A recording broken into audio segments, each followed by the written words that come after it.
This is very first question of this question paper that belongs to chapter electromagnetic induction. Problem में हमें दे रखा है कि uniform magnetic field का reason है जो आप इनवर्ट या आउटवर्ड कोई भी डायरेक्शन कंसीडर कर सकते हैं। वो यूनिफॉर्म मैग्नेटिक फील्ड रीजन से एक रेक्टेंगुलर शेप का कॉइल जो है बाहर की तरफ कांस्टेंट वेलोसिटी v से निकल रहा है। तो इस प्रॉब्लम में हमसे पूछ रहा है कि अगर ये बाहर की तरफ निकल रहा है तो इस कॉइल में अगर ईएमएफ इंड्यूस हो रहा है तो उस ईएमएफ का वेरिएशन टाइम के साथ क्या हो रहा है वो हमें प्लॉट करना है जो ऑप्शन में दे रखा है। बेसिकली इस क्वेश्चन को सॉल्व करने के दो तरीका है। सबसे पहला तरीका बताते हैं कि अगर कोई हमारे पास लेंथ कंडक्टर होता है, जो लेंथ कंडक्टर होता है उसमें अगर ईएमएफ इंड्यूस होगा तो उसका फॉर्मूला होता है E is equal to B L V. ये बेसिकली फॉर्मूला जो है डिराइव्ड है क्रॉस प्रोडक्ट और डॉट प्रोडक्ट के कॉम्बिनेशन से। लेकिन ये मैग्नीट्यूड ऑफ इंड्यूस ईएमएफ हम किसी कंडक्टर के थ्रू इतना लिख सकते हैं कब, जब ये तीनों पैरामीटर आपस में परपेंडिकुलर हो तो बी एल वी हम लिख सकते हैं। लेकिन एक बात इसमें ध्यान रखना है कि अगर इन तीनों में से कोई दो लोग आपस में पैरेलल होंगे तो उस समय भी ईएमएफ जीरो होगा और E is equal to zero.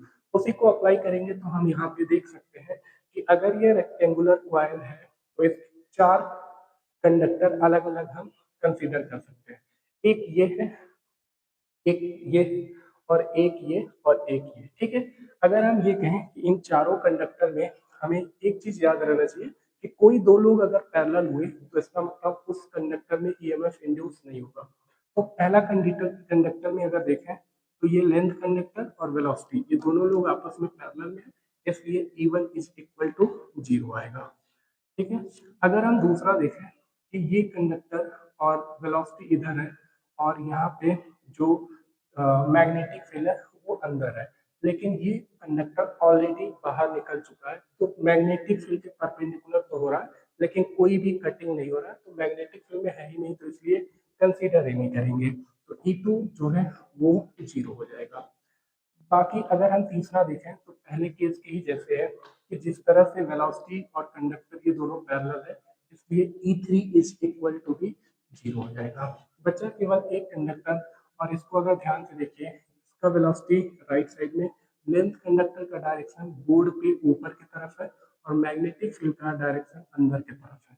यानी कि हमें केस में E4 is equal to B L V मिलेगा। और ये इंड्यूस ईएमएफ की वैल्यू में अगर आप देखें ध्यान से कि मैग्नेटिक फील्ड यूनिफॉर्म और कांस्टेंट, यूनिफॉर्म का मतलब जगह के साथ नहीं बदल रहा है, कांस्टेंट का मतलब वो टाइम के साथ भी नहीं बदल रहा है, तो ये जो है दोनों कंडीशन में कांस्टेंट है, नहीं बदल रहा है। लेंथ ऑफ कंडक्टर ये एल है तो लेंथ ऑफ रेक्टेंगुलर शेप वो फिक्स है तो ये नहीं बदल रहा है। इसका वेलोसिटी अगर कांस्टेंट है 10 मीटर पर सेकेंड या 20 मीटर पर सेकेंड, इसका मतलब उस टाइम पे हम वेलोसिटी v रखेंगे तो हमें इंड्यूस ईएमएफ चाहे किसी भी टाइम पे निकालना हो वो सेम आएगा। यानी कि बी एल वी कॉन्स्टेंट है तो ये टाइम के साथ अगर कॉन्स्टेंट है तो यहाँ पे इसका ग्राफ आप ईएमएफ वर्सेस टाइम का ग्राफ ऐसे बना सकते हैं जो आपको ऑप्शन 2 में दिखेगा।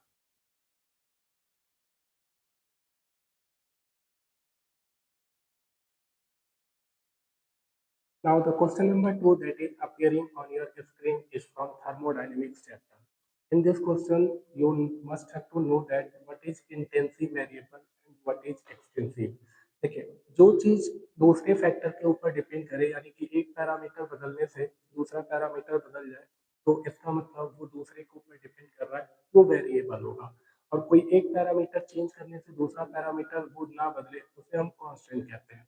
अगर ये वेरिएबल है तो दो तरीके से वेरिएबल हमें थर्मोडायनेमिक्स में मिल सकता है या किसी भी मैकेनिक सिस्टम में हम ये कह सकते हैं कि ये intensive variable are those variable whose property does not depends on the size of system।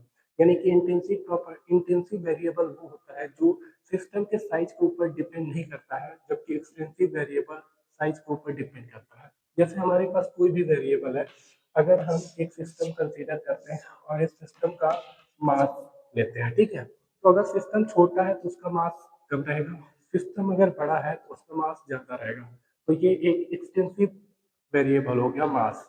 लेकिन अगर हम डेंसिटी की बात करें तो डेंसिटी इज इक्वल टू होता है मास अपन वॉल्यूम, मास अपन वॉल्यूम। तो एक बार हम किसी सिस्टम के लिए मास अपन वॉल्यूम दोनों फिक्स करने के बाद अगर हम यहाँ पे पुट करते हैं तो जो डेंसिटी हमें आएगी मिलेगी, वो डेंसिटी आप चाहे छोटे से सिस्टम के लिए रखिए या बड़े से सिस्टम के लिए रखिए, वो डिपेंड नहीं करता है, क्योंकि जिस कॉरेस्पॉन्डिंग में आप गैसेज के पार्टिकल बढ़ा रहे हैं उसी कॉरेस्पॉन्डिंग में वॉल्यूम भी बढ़ाने से ये दोनों क्वांटिटी आपस में न्यूमरेटर डिनोमिनेटर एक हिसाब से बढ़ रहा है, इसलिए ये जो वैल्यू है वो कांस्टेंट रहेगा।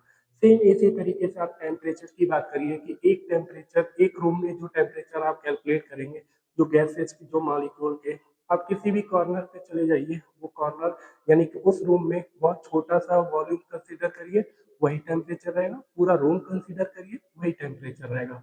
सेम इसी तरीके से प्रेशर के भी साथ है।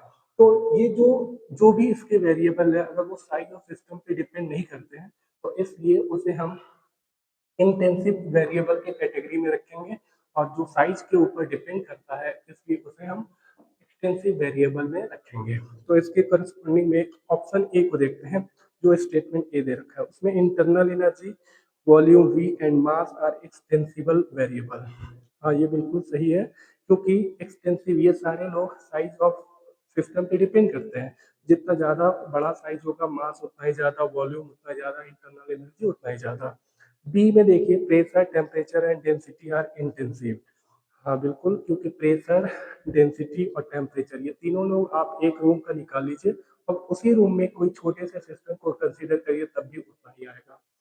Volume temperature and density are intensive variable, यानी कि सी में जो वॉल्यूम है वो इंटेंसिव नहीं है, तो वो साइज ऑफ सिस्टम पे डिपेंड करता है। छोटे से साइज के लिए कम वॉल्यूम, बड़े से system of size of system के लिए ज्यादा वॉल्यूम, तो इसलिए वो ऑप्शन सी गलत है। ऑप्शन डी में mass temperature and internal energy are extensive. Temperature intensive है इसलिए एक्सटेंसिव नहीं होगा। तो ए एंड बी जिस जो ऑप्शन 4 मैच कर रहा है, अब देखिए।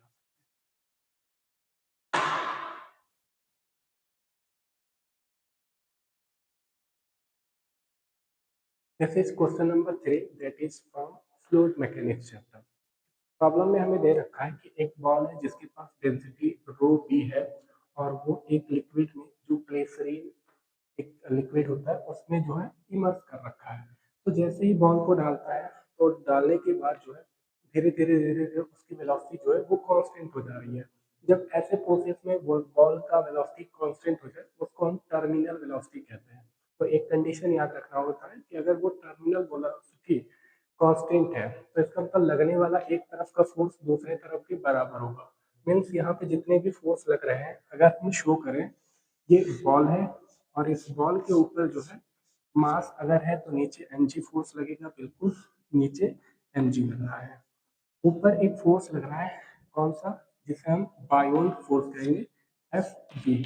वो एफ बी बेसिकली ये डेंसिटी वेरिएशन के वजह से होता है, अलग डेंसिटी के मटेरियल के ऊपर एक बायोन फोर्स हमेशा ऊपर की तरफ लगेगा। एक और फोर्स लग रहा है, जैसे जैसे ये बॉल नीचे जा रहा है कांस्टेंट वेलोसिटी से, उसके सरफेस पे एक रेजिस्टिव फोर्स लग रहा है, जो वाटर जो ग्लिसरीन का लेयर लगा रहा होगा उस फोर्स का डायरेक्शन भी ऊपर की तरफ होगा, उसको हम विस्कस फोर्स कहेंगे, और इसी की वैल्यू हमें कैलकुलेट करना है। यानी कि अगर हम एक साइड का फोर्स दूसरे साइड के बराबर करते हैं तो हम लिख सकते हैं क्या, F B plus F V is equal to M into G लिखेंगे। ठीक है, अगर हमें एफ बी कैलकुलेट करना है यानी कि F B is equal to लिखेंगे M G minus F B. अब अगर हमें ये बायोट फोर्स की वैल्यू मिल जाए तो हम सॉल्व कर सकते हैं। तो कैसे मिलेगा, हमें एक चीज याद रखना है कि जो बायोट फोर्स की वैल्यू कैलकुलेट करना होता है वो वेट ऑफ लिक्विड डिस्प्लेस्ड के बराबर होता है। यानी कि बॉल का जो वॉल्यूम है वो वॉल्यूम उस लिक्विड को डिस्प्लेस करेगा। तो जितना लिक्विड डिस्प्लेस हुआ है उसका अगर हमें वेट पता चल जाए तो वो वेट ही बायोट फोर्स के बराबर होता है। तो उसके लिए तरीका होता है, अगर हम इस कंडीशन को इस्तेमाल करें यानी कि v से इधर भी मल्टीप्लाई कर दीजिए और v से इधर भी मल्टीप्लाई कर दीजिए, तो यहाँ से हमें एक चीज मिल सकता है क्या, कि mass of glycerin is equal to mass of ball by 2 लिख सकते हैं, बाई 2 लिख सकते हैं, ठीक है।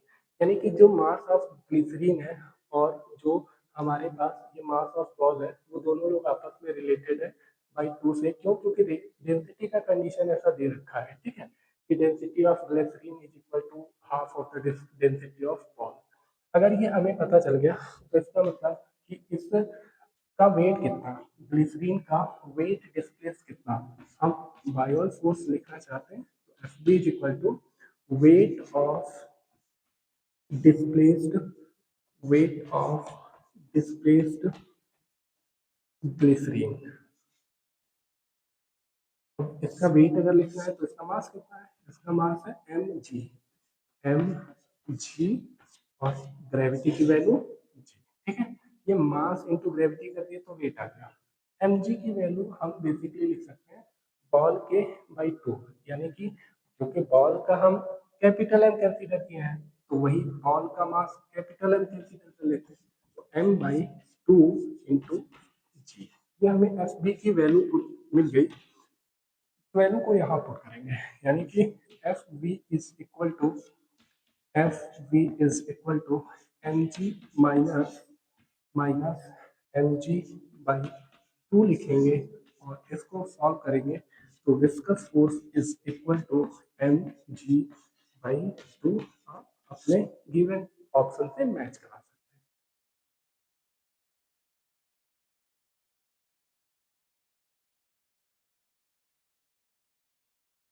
This question number 4 is from ray optics chapter, that is problem from lens। तो इसमें हमें एक बाई कॉन्वेक्स लेंस दे रखा है और इसकी कटिंग कर रही है, यानी कि ए बी के अलाउ कटिंग हो रहा है और सी डी के अलाउ कटिंग हो रहा है, तो इसके 4 पीसेज होंगे।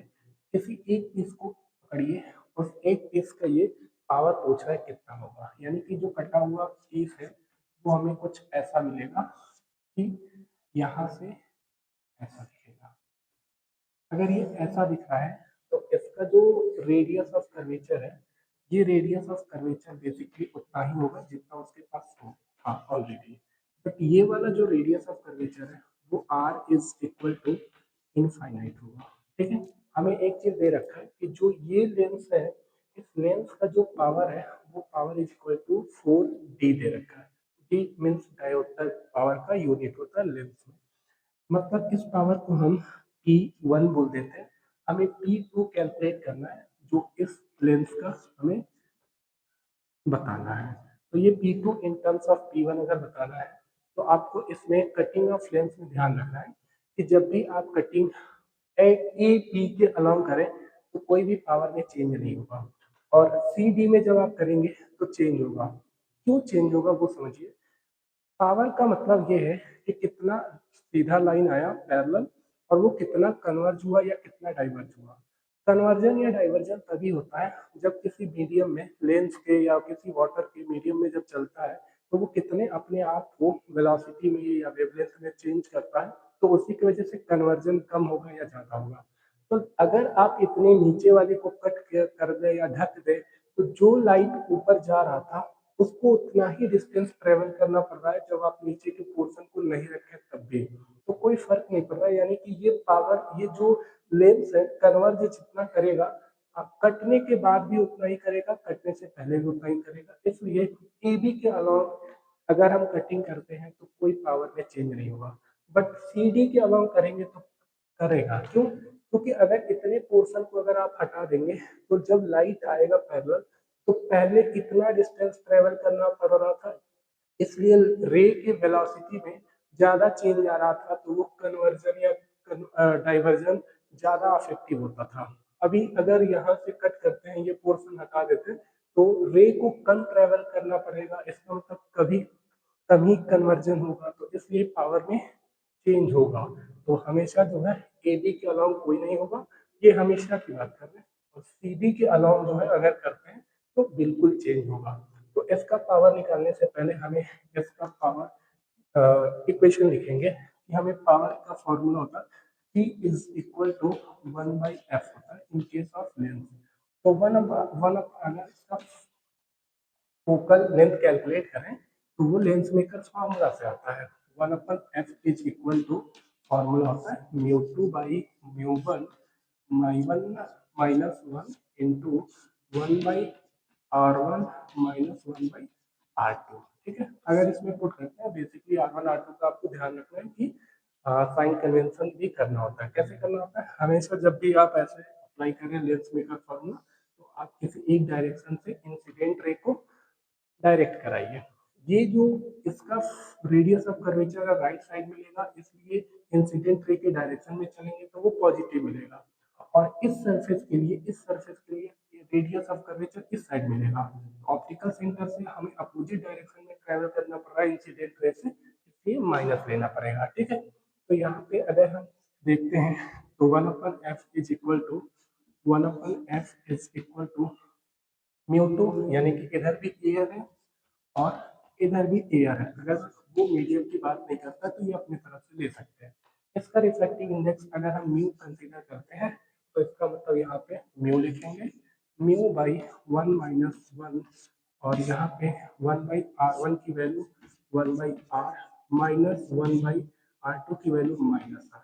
निगेटिव रखना पड़ा, ऑलरेडी साइन कन्वेंशन सब आ चुके हैं। ये माइनस माइनस प्लस हो जाएगा, इसका मतलब टू बाई आर होगा।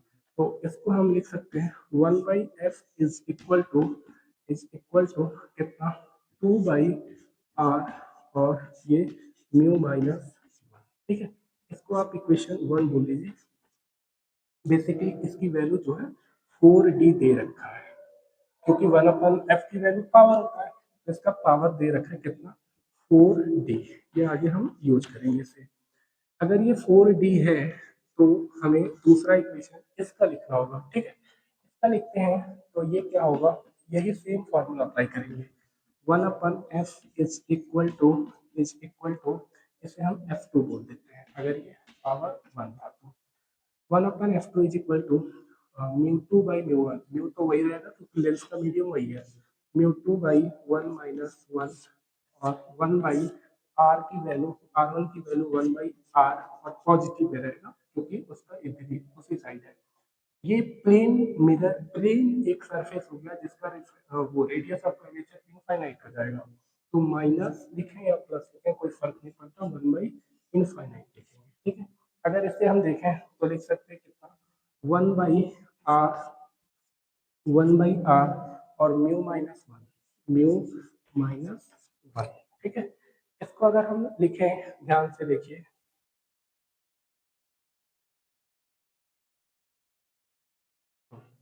अगर हम वन बाई एफ वन को मैनिपुलेट करते हैं, इसको देखिए ध्यान से, म्यू वन बाई आर की वैल्यू कितना, one by two F one है। यानी कि हम mu one minus one by R की वैल्यू जो है हम कितना लिख सकते हैं, one by two F one, one by two F one लिख सकते हैं।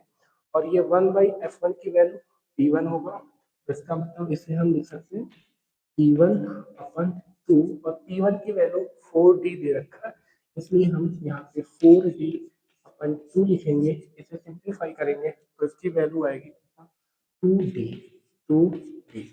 ये आप देख सकते हैं कि ये ऑप्शन नंबर टू से मैच कर रहा है कि पावर ऑफ टू, यानी कि वन बाई एफ टू जो है जिसे हम पावर ऑफ टू कह सकते हैं, वो कितना आएगा, वो पावर ऑफ वन के बाई हाफ आएगा। और ये जो है यहाँ पे 2d हम लिख सकते हैं।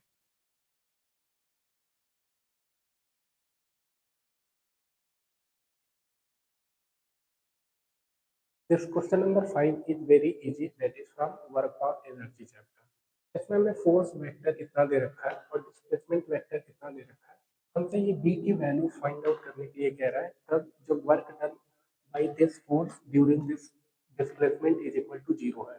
तो बहुत बेसिक सा फॉर्मूला होता है, work done is equal to dot product of force and displacement. यानी कि इन दोनों का अगर हम डॉट प्रोडक्ट करें तो हमें वेक्टर मैथमेटिकल कोर्स में सिखाया जाता है कि अगर आपको दो वेक्टर का डॉट प्रोडक्ट करना है तो आपको ऐसे लिखना होगा, किसी भी ऑर्डर में लिख सकते हैं, कोई फर्क नहीं पड़ता डॉट प्रोडक्ट में। तो यहाँ पे हम पहले फोर्स लिखेंगे कितना, two I cap plus B J cap plus K cap, K cap dot product, और I cap minus two J cap, I cap minus two J cap, then minus K cap.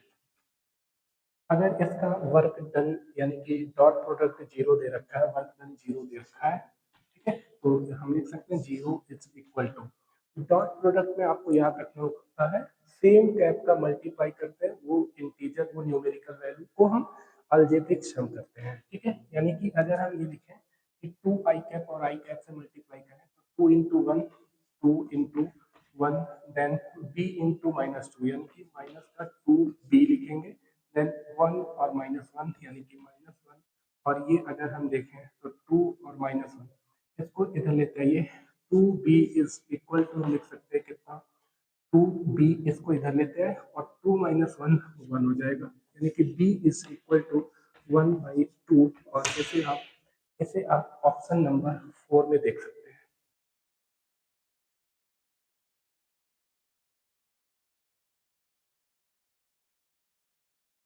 This question number 6 containing logical circuit that belongs to chapter semiconductor, in which logical circuits are given in such a manner that the output truth table has been given with this diagram.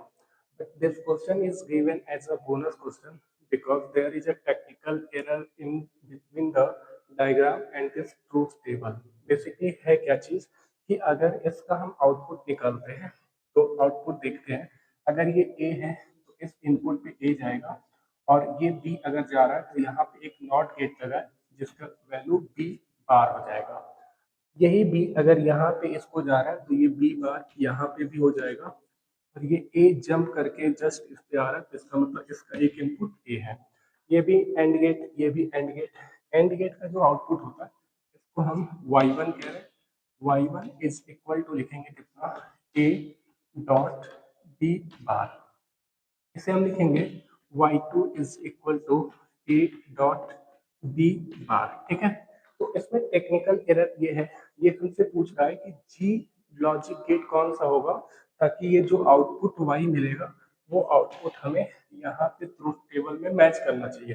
But problem इस diagram में भी है और यहाँ truth table में भी है। ये ऐसा इनका जो आउटपुट अगर हम भी किसी भी गेट के थ्रू अगर हम बार बार वो करें, हिट एंड ट्रायल मेथड लगाए, एक बार एंड समझ के और समझ के नॉट समझ के जॉर समझ के जो भी आउटपुट हम लगाएंगे यहाँ पे बुलियन एक्सप्रेशन लिखेंगे, वो बुलियन एक्सप्रेशन सेटिस्फाई ही नहीं कर पा रहा है इस आउटपुट को। ये एक ही कंडीशन पे कर पाएगा अगर ये एक नॉर गेट होगा और उसके लिए यहाँ पे आउटपुट जीरो होना चाहिए, यानी कि यहाँ पे भी टेक्निकल एरर है, या तो यहाँ पे कुछ सर्किट बदल दिए होते हैं, ठीक है। एंड गेट नॉट गेट कहीं पे भी इधर उधर मैनिपुलेशन करते हैं, इसलिए ये क्वेश्चन बोनस है। So we will not discuss further what why we will gate.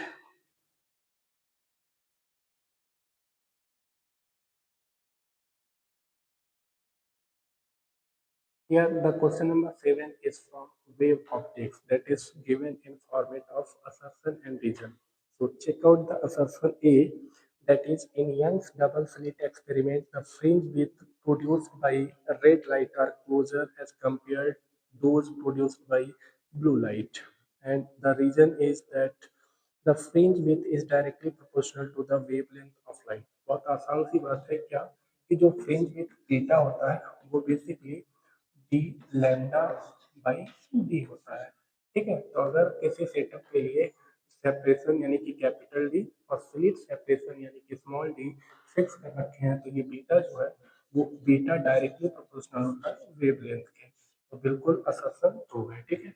अब अगर हम देखें कि जो बीटा फॉर रेड है, रेड और बीटा फॉर ब्लू,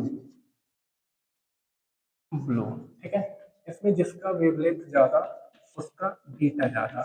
हमें याद होना चाहिए कि wavelength of red light is greater than, even greatest then wavelength of blue light. तो जिसका वेवलेंथ ज्यादा उसका बीटा ज्यादा, यानी कि बीटा जो है ये रेड कलर के लाइट के लिए ज्यादा होगा, तो फ्रिंज विथ क्लोजर नहीं बोलेंगे, ये अपार्ट होगा, ये ज्यादा दूर होगा, क्लोजर तो यहाँ पे ब्लू लाइट का होगा, इसलिए असर्शन जो है वो फॉल्स है। तो इसके लिए आप ऑप्शन वन को टिक कर सकते हैं।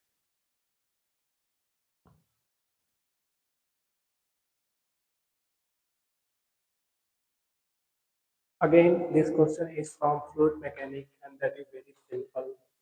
आपको एक क्रॉस सेक्शन पाइप दे रखा है जिसमें दोनों एंड पे क्रॉस सेक्शन एरिया अलग है, यहाँ पे ज्यादा है, यहाँ पे नैरो है। इसका रेडियस हमें 2 सेंटीमीटर दे रखा है, इसका 1 सेंटीमीटर। इधर से जो फ्लूइड फ्लो कर रहा है उसकी स्पीड 2 मीटर पर सेकेंड दे रखा है। तो इसमें फ्लूइड का एंड जो दूसरे एंड पे जो वेलोसिटी होगा वो हमें कैलकुलेट करना है, यानी कि v2। इसे कैलकुलेट करने के लिए बहुत सिंपल सा एक थ्योरी होता है जिसे हम इक्वेशन ऑफ कंटिन्यूटी कहते हैं। Equation of continuity.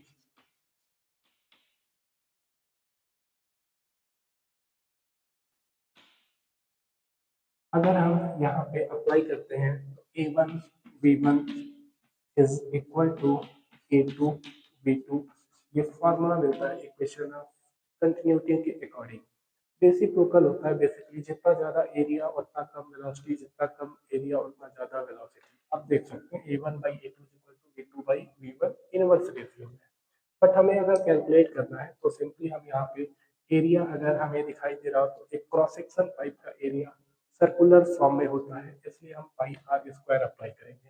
यानी कि पाई और आर की वैल्यू कितना, आर की वैल्यू हम 2/100 लिखेंगे, क्योंकि जब वेलोसिटी हमें मीटर पर सेकेंड में दे रखा है तो इसको भी हमें मीटर में कन्वर्ट करना पड़ेगा। स्क्वायर करेंगे और इसके बाद v1 यानी कि v1 की value into 2 meter per second is equal to a2 की value pi R square means 1/100 का स्क्वायर इज इंटू v2, जिसे हमें कैलकुलेट करना है। यहाँ पे अगर आप सिंप्लीफाई करें तो v1 कैंसिल आउट हो जाएगा और डिनोमिनेटर में 100 का स्क्वायर यानी कि ये 100 और 100 के स्क्वायर से कैंसिल आउट हो जाएगा। 1 का स्क्वायर कोई फर्क नहीं पड़ेगा, 1 ही रहेगा। यानी कि एलएचएस में सिंपली हमारे पास, सॉरी, आरएचएस में सिंपली हमारे पास v2 बचा हुआ है। और अगर एलएचएस में देखें तो 2 का स्क्वायर 4 इंटू 2 लिखेंगे, यानी कि हमारे पास जो वेलोसिटी ऑफ 2 फ्लूइड का दूसरे एंड पे जो वेलोसिटी आएगा वो 8 मीटर पर सेकेंड। ये इस एंड पे फ्लो होने वाले फ्लूइड की वेलोसिटी है, जो आप ऑप्शन नंबर 2 से मैच कर सकते हैं।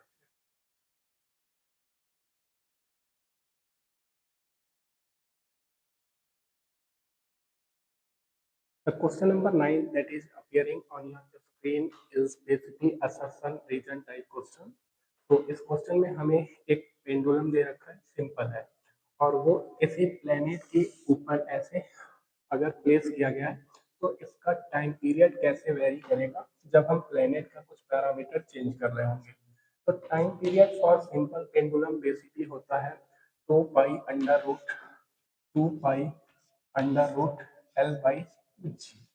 ठीक है, ये फॉर्मूला होता है जहाँ पे ये L स्प्रिंग का लेंथ होता है और ग्रेविटी ऑफ G की वैल्यू वो एक्सेलरेशन ड्यू टू ग्रेविटी वो जिस प्लेनेट पे आप हैं।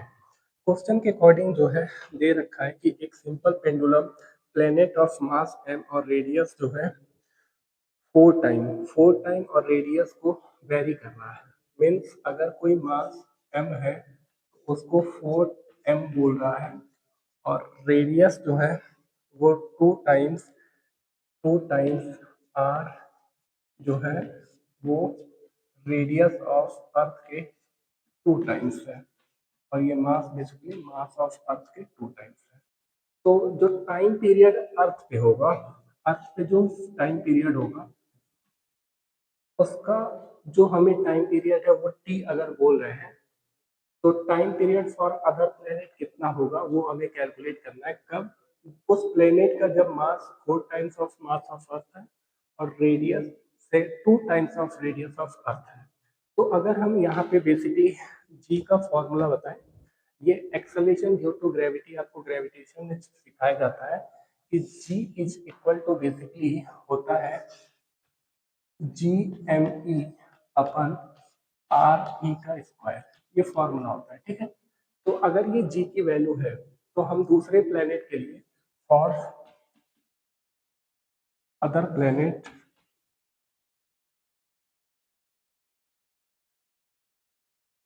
उसका G डैश कैलकुलेट करेंगे। ये G डैश कैलकुलेट करने के लिए कैपिटल G हमेशा कांस्टेंट रहेगा। मास ऑफ अर्थ यानी कि 4 me हो जाएगा, 4 me और जो रेडियस ऑफ प्लैनेट है अदर प्लैनेट उसका हम आर स्क्वायर लिखेंगे, लेकिन वो R is equal to two R E है, तो यहाँ पे हम टू आर ई लिखेंगे, टू आर ई का स्क्वायर। ऐसे अगर हम सिंप्लीफाई करें तो बेसिकली लिख सकते हैं जी four M E upon four R E square.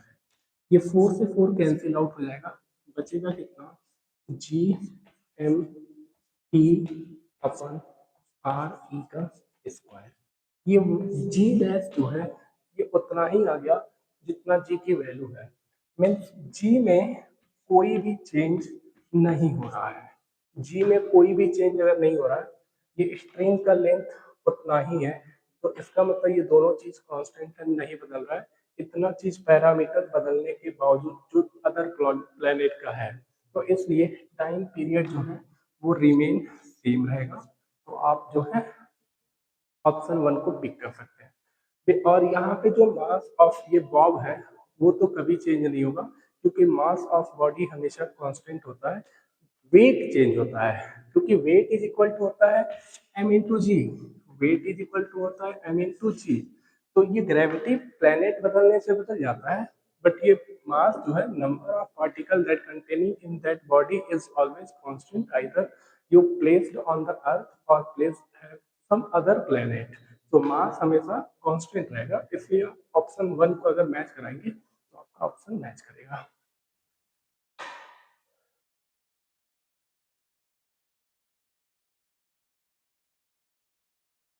Here you can see the question number 10 is from photoelectric effect chapter. In this problem, एक मेटेलिक प्लेट है, उसका वर्क फंक्शन हमें 1 इलेक्ट्रॉन वोल्ट दे रखा है।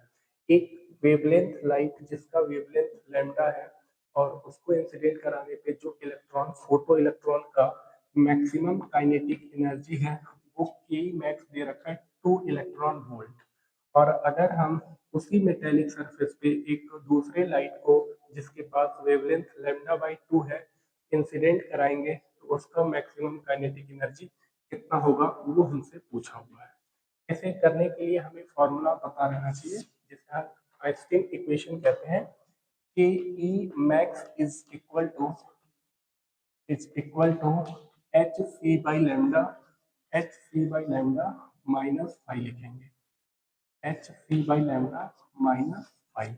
दूसरा भी होता है एच न्यू माइनस फाइव भी होता है, बट जो हमें अप्रोप्रिएट यहाँ पे इस्तेमाल करना है जिस टर्म को, ये इक्वेशन को लिखेंगे। तो अगर यहाँ पे हम देखें इसकी वैल्यू दे रखा है फर्स्ट केस में कितना 2 इलेक्ट्रॉन वोल्ट, 2 इलेक्ट्रॉन वोल्ट। यहाँ से हम एच सी बाई लैम्डा की वैल्यू कैलकुलेट करें अगर, तो लिखेंगे 2 इलेक्ट्रॉन वोल्ट प्लस फाइव, और ये जो है फाइव की वैल्यू 1 इलेक्ट्रॉन वोल्ट दे रखा है, इसका मतलब 2 electron volt plus 1 electron volt is equal to हम लिखेंगे 3 इलेक्ट्रॉन वोल्ट। ठीक है, क्योंकि हमें ये आगे काम आने वाला है। दूसरी बार फिर अप्लाई करते हैं इस वेवलेंथ वाली लाइट के लिए, तो फिर से हम इसी इक्वेशन को लिखेंगे के max is equal to K E max is equal to H C by, इस पर लैम्डा की जगह लैम्डा बाई 2 है, तो लैम्डा बाई 2 और माइनस फाइव। इस 2 को अगर हम ऊपर लेके जाए तो 2 into H C by lambda minus five लिखेंगे। इसकी वैल्यू ऑलरेडी कैलकुलेटेड है कितना 3 electron volt is equal to 2 into 3 minus five की वैल्यू 1 इलेक्ट्रॉन वोल्ट मीन्स 1। इसकी वैल्यू कितना 6 माइनस 1 करेंगे तो ये 5 इलेक्ट्रॉन वोल्ट आएगा, 5 इलेक्ट्रॉन वोल्ट। और हमें यही कैलकुलेट करना था कि ये काइनेटिक एनर्जी मैक्सिमम कितना होगा जब ये वेवलेंथ वाला लाइट जो है इंसिडेंट होगा। तो ये 5 इलेक्ट्रॉन वोल्ट आप ऑप्शन नंबर 4 को मैच कर सकते हैं।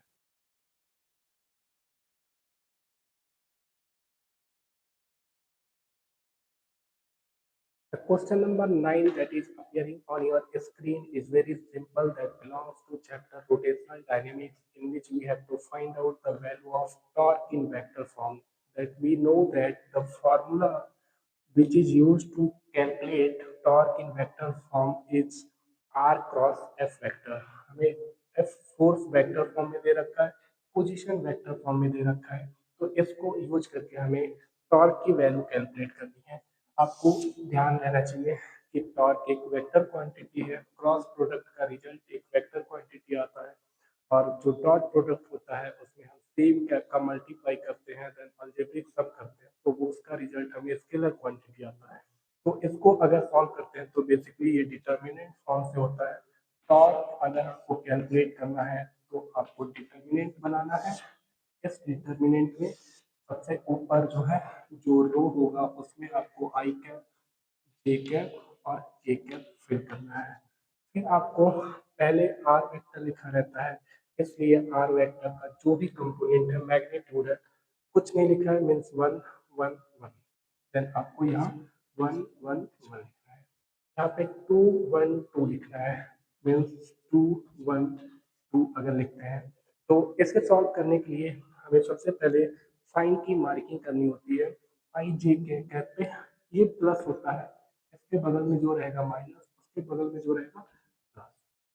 लेकिन इसको एक्सपेंड अगर करना है तो हम सबसे पहले लिखेंगे प्लस का आई कैप, फिर ब्रैकेट बनाएंगे, इसके कॉरस्पॉन्डिंग कॉलम को ढक देंगे और कॉरस्पॉन्डिंग रो को ढक देंगे।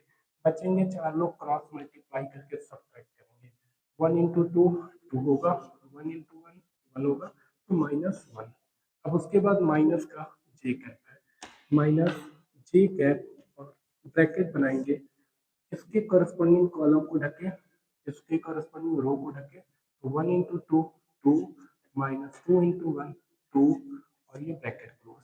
देन आपको प्लस के साथ लिखना है के कैप, और इसके करस्पॉन्डिंग कॉलम रो को ढके, तो बचे ये चारों, one into one one, minus two into one to.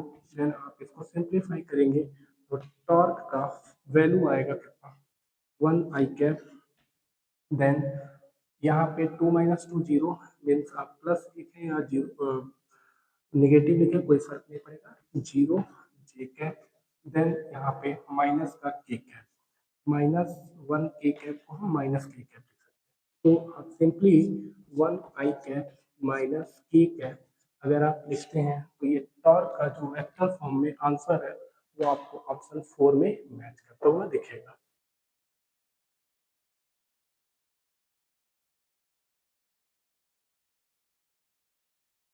Yes, question number 12 is basically combination of two chapters problem. One is magnetic field and the second one is atomic physics.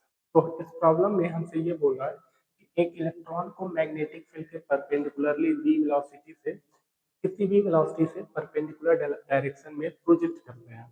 तो वो एक circular orbit पे revolve कर रहा है, तो उस orbit का हमें रेडियस r की वैल्यू बतानी है कितनी होगी जब ये सर्कुलर ऑर्बिट जो है, ये इलेक्ट्रॉन का रेवोल्यूशन बोर क्वांटाइजेशन मॉडल को फॉलो करता हो, यानी कि यहाँ पे अप्लीकेबल है।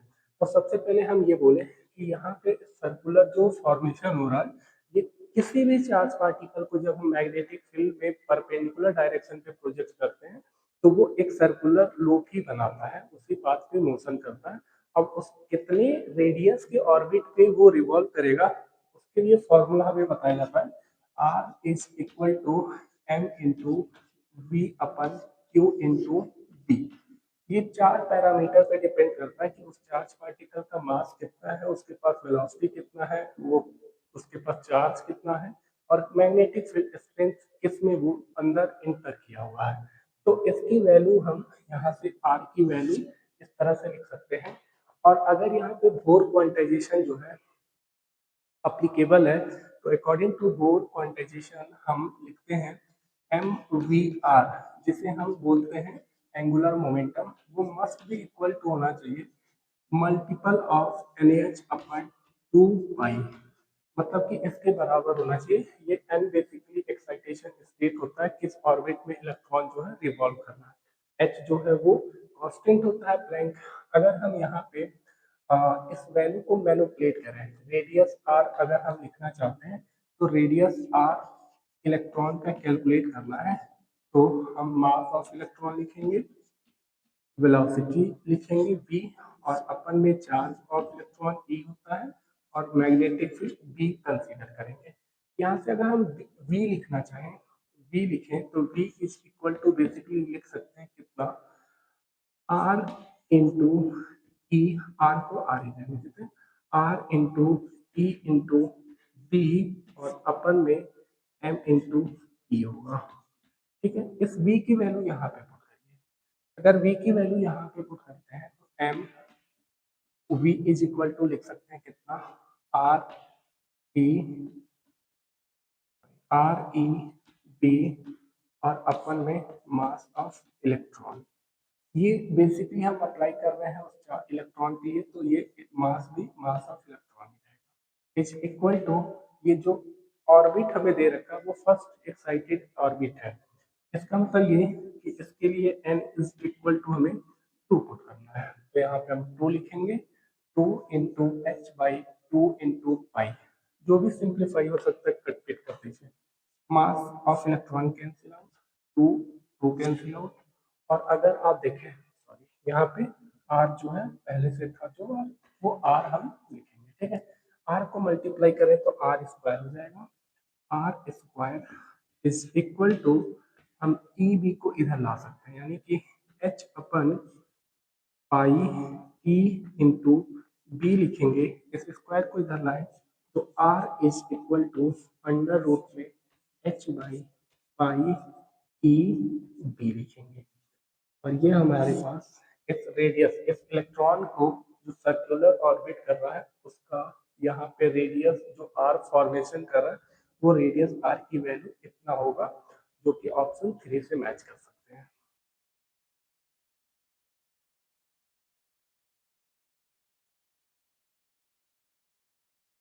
The question number 13 that belongs to chapter electrostatics. The problem name is dipole moment problem.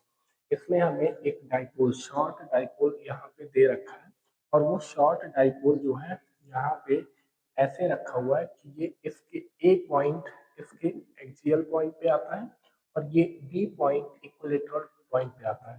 तो हमें किसी आर डिस्टेंस पे एक्सियल पॉइंट पे पोटेंशियल बी नॉट दे रखा है और ई नॉट दे रखा है।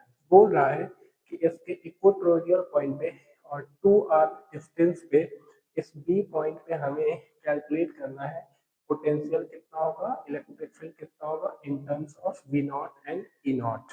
तो अगर इसे हमें कैलकुलेट करना है तो पहली बात हमें याद रखना चाहिए कि अगर कोई डाइपोल मोमेंट है, डाइपोल मोमेंट है तो डाइपोल मोमेंट के एक्सियल पॉइंट पे आर डिस्टेंस पे जो इलेक्ट्रिक फील्ड की वैल्यू होती है वो 2kp बाई आर क्यूब होता है, और जो पोटेंशियल होता है वो v इज इक्वल टू के पी बाई आर स्क्वायर होता है।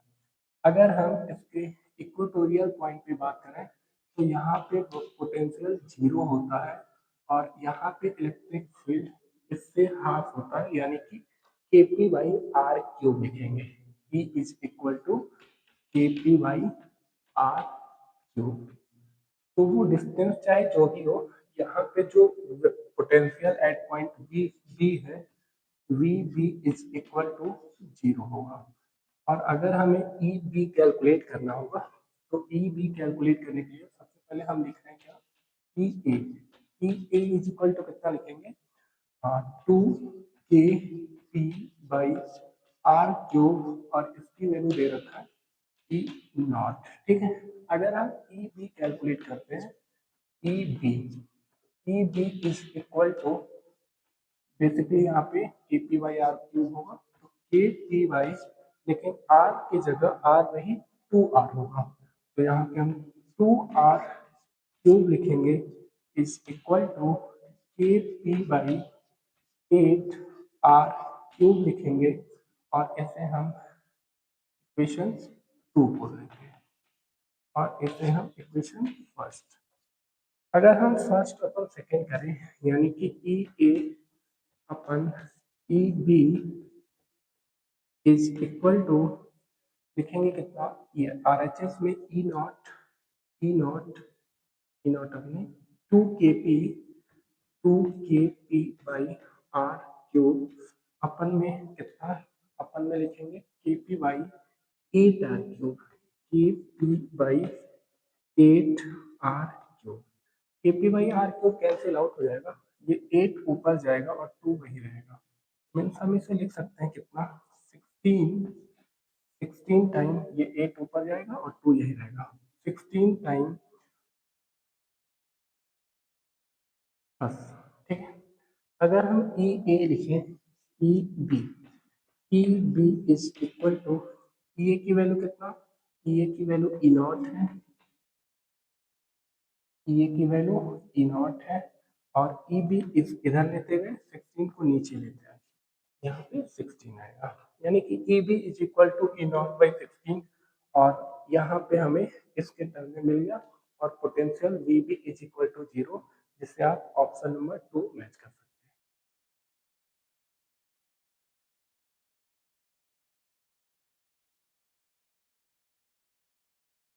This is basically an integer type question in which an electric circuit has been given from electric current chapter, और इसमें हमसे पूछ रहा है कि एक पूरे सर्किट में हमें नेट करंट कितना फ्लो करते हुए दिखेगा। तो ये नेट करंट जो पूछ रहे हैं आपसे, तो आपसे जस्ट आफ्टर या जस्ट बिफोर टैपिंग ऐसा कोई कंडीशन नहीं दे रखा है, तो ये आपको कंसीडर करना है कि बहुत समय बाद, यानी कि ये करंट की वैल्यू हमें कितना मिलेगा पूरे थ्रू आउट द सर्किट में। तो ये बहुत समय बाद हमें इसकी जरूरत पड़ रहा है, क्योंकि यहाँ पे एक कैपेसिटर लगा हुआ है। कैपेसिटर चैप्टर में हमें पढ़ाया जाता है कि जब कैपेसिटर को हम जैसे ही बैटरी से कनेक्ट करते हैं, तो वो चार्ज होना शुरू होता है, और जब चार्ज होना शुरू होता है तो वो करंट एक जगह से दूसरी जगह फ्लो करता है उसमें। बट अगर कैपेसिटर जब फुल चार्ज हो जाता है, तो फुल चार्ज होने के बाद ये करंट को पास नहीं होने देता है, और जिस रास्ते अगर करंट ना पास हो तो उसे हम ओपन सर्किट कहते हैं, और वहां पे हम सर्किट को ब्रेक कर देते हैं, वहां पे कोई मतलब नहीं रहता। तो इसका मतलब जब ये बहुत समय बाद पूरा करंट फैल चुका होगा, तो ये फुल चार्ज हो जाएगा। जब ये फुल चार्ज हो जाएगा तो करंट यहाँ से फ्लो नहीं करेगा, और जब करंट यहाँ से ऐसे जाएगा तो इधर जाने का कोई सेंस नहीं है, क्योंकि इधर कोई रास्ता ही नहीं है, और जिस रास्ते जाएगा उसी रास्ते कभी करंट वापस नहीं आता है। तो after some time, after steady state, इसको हम ओपन कर देंगे, तोड़ देंगे। अगर इसको अगर हटाते हैं तो ये पूरा पोर्शन जो है ये यूजलेस हो जाएगा, क्योंकि इधर पूरा करंट फ्लो ही नहीं कर रहा है। तो हमारा ये नया सर्किट कुछ इस तरह से बनेगा।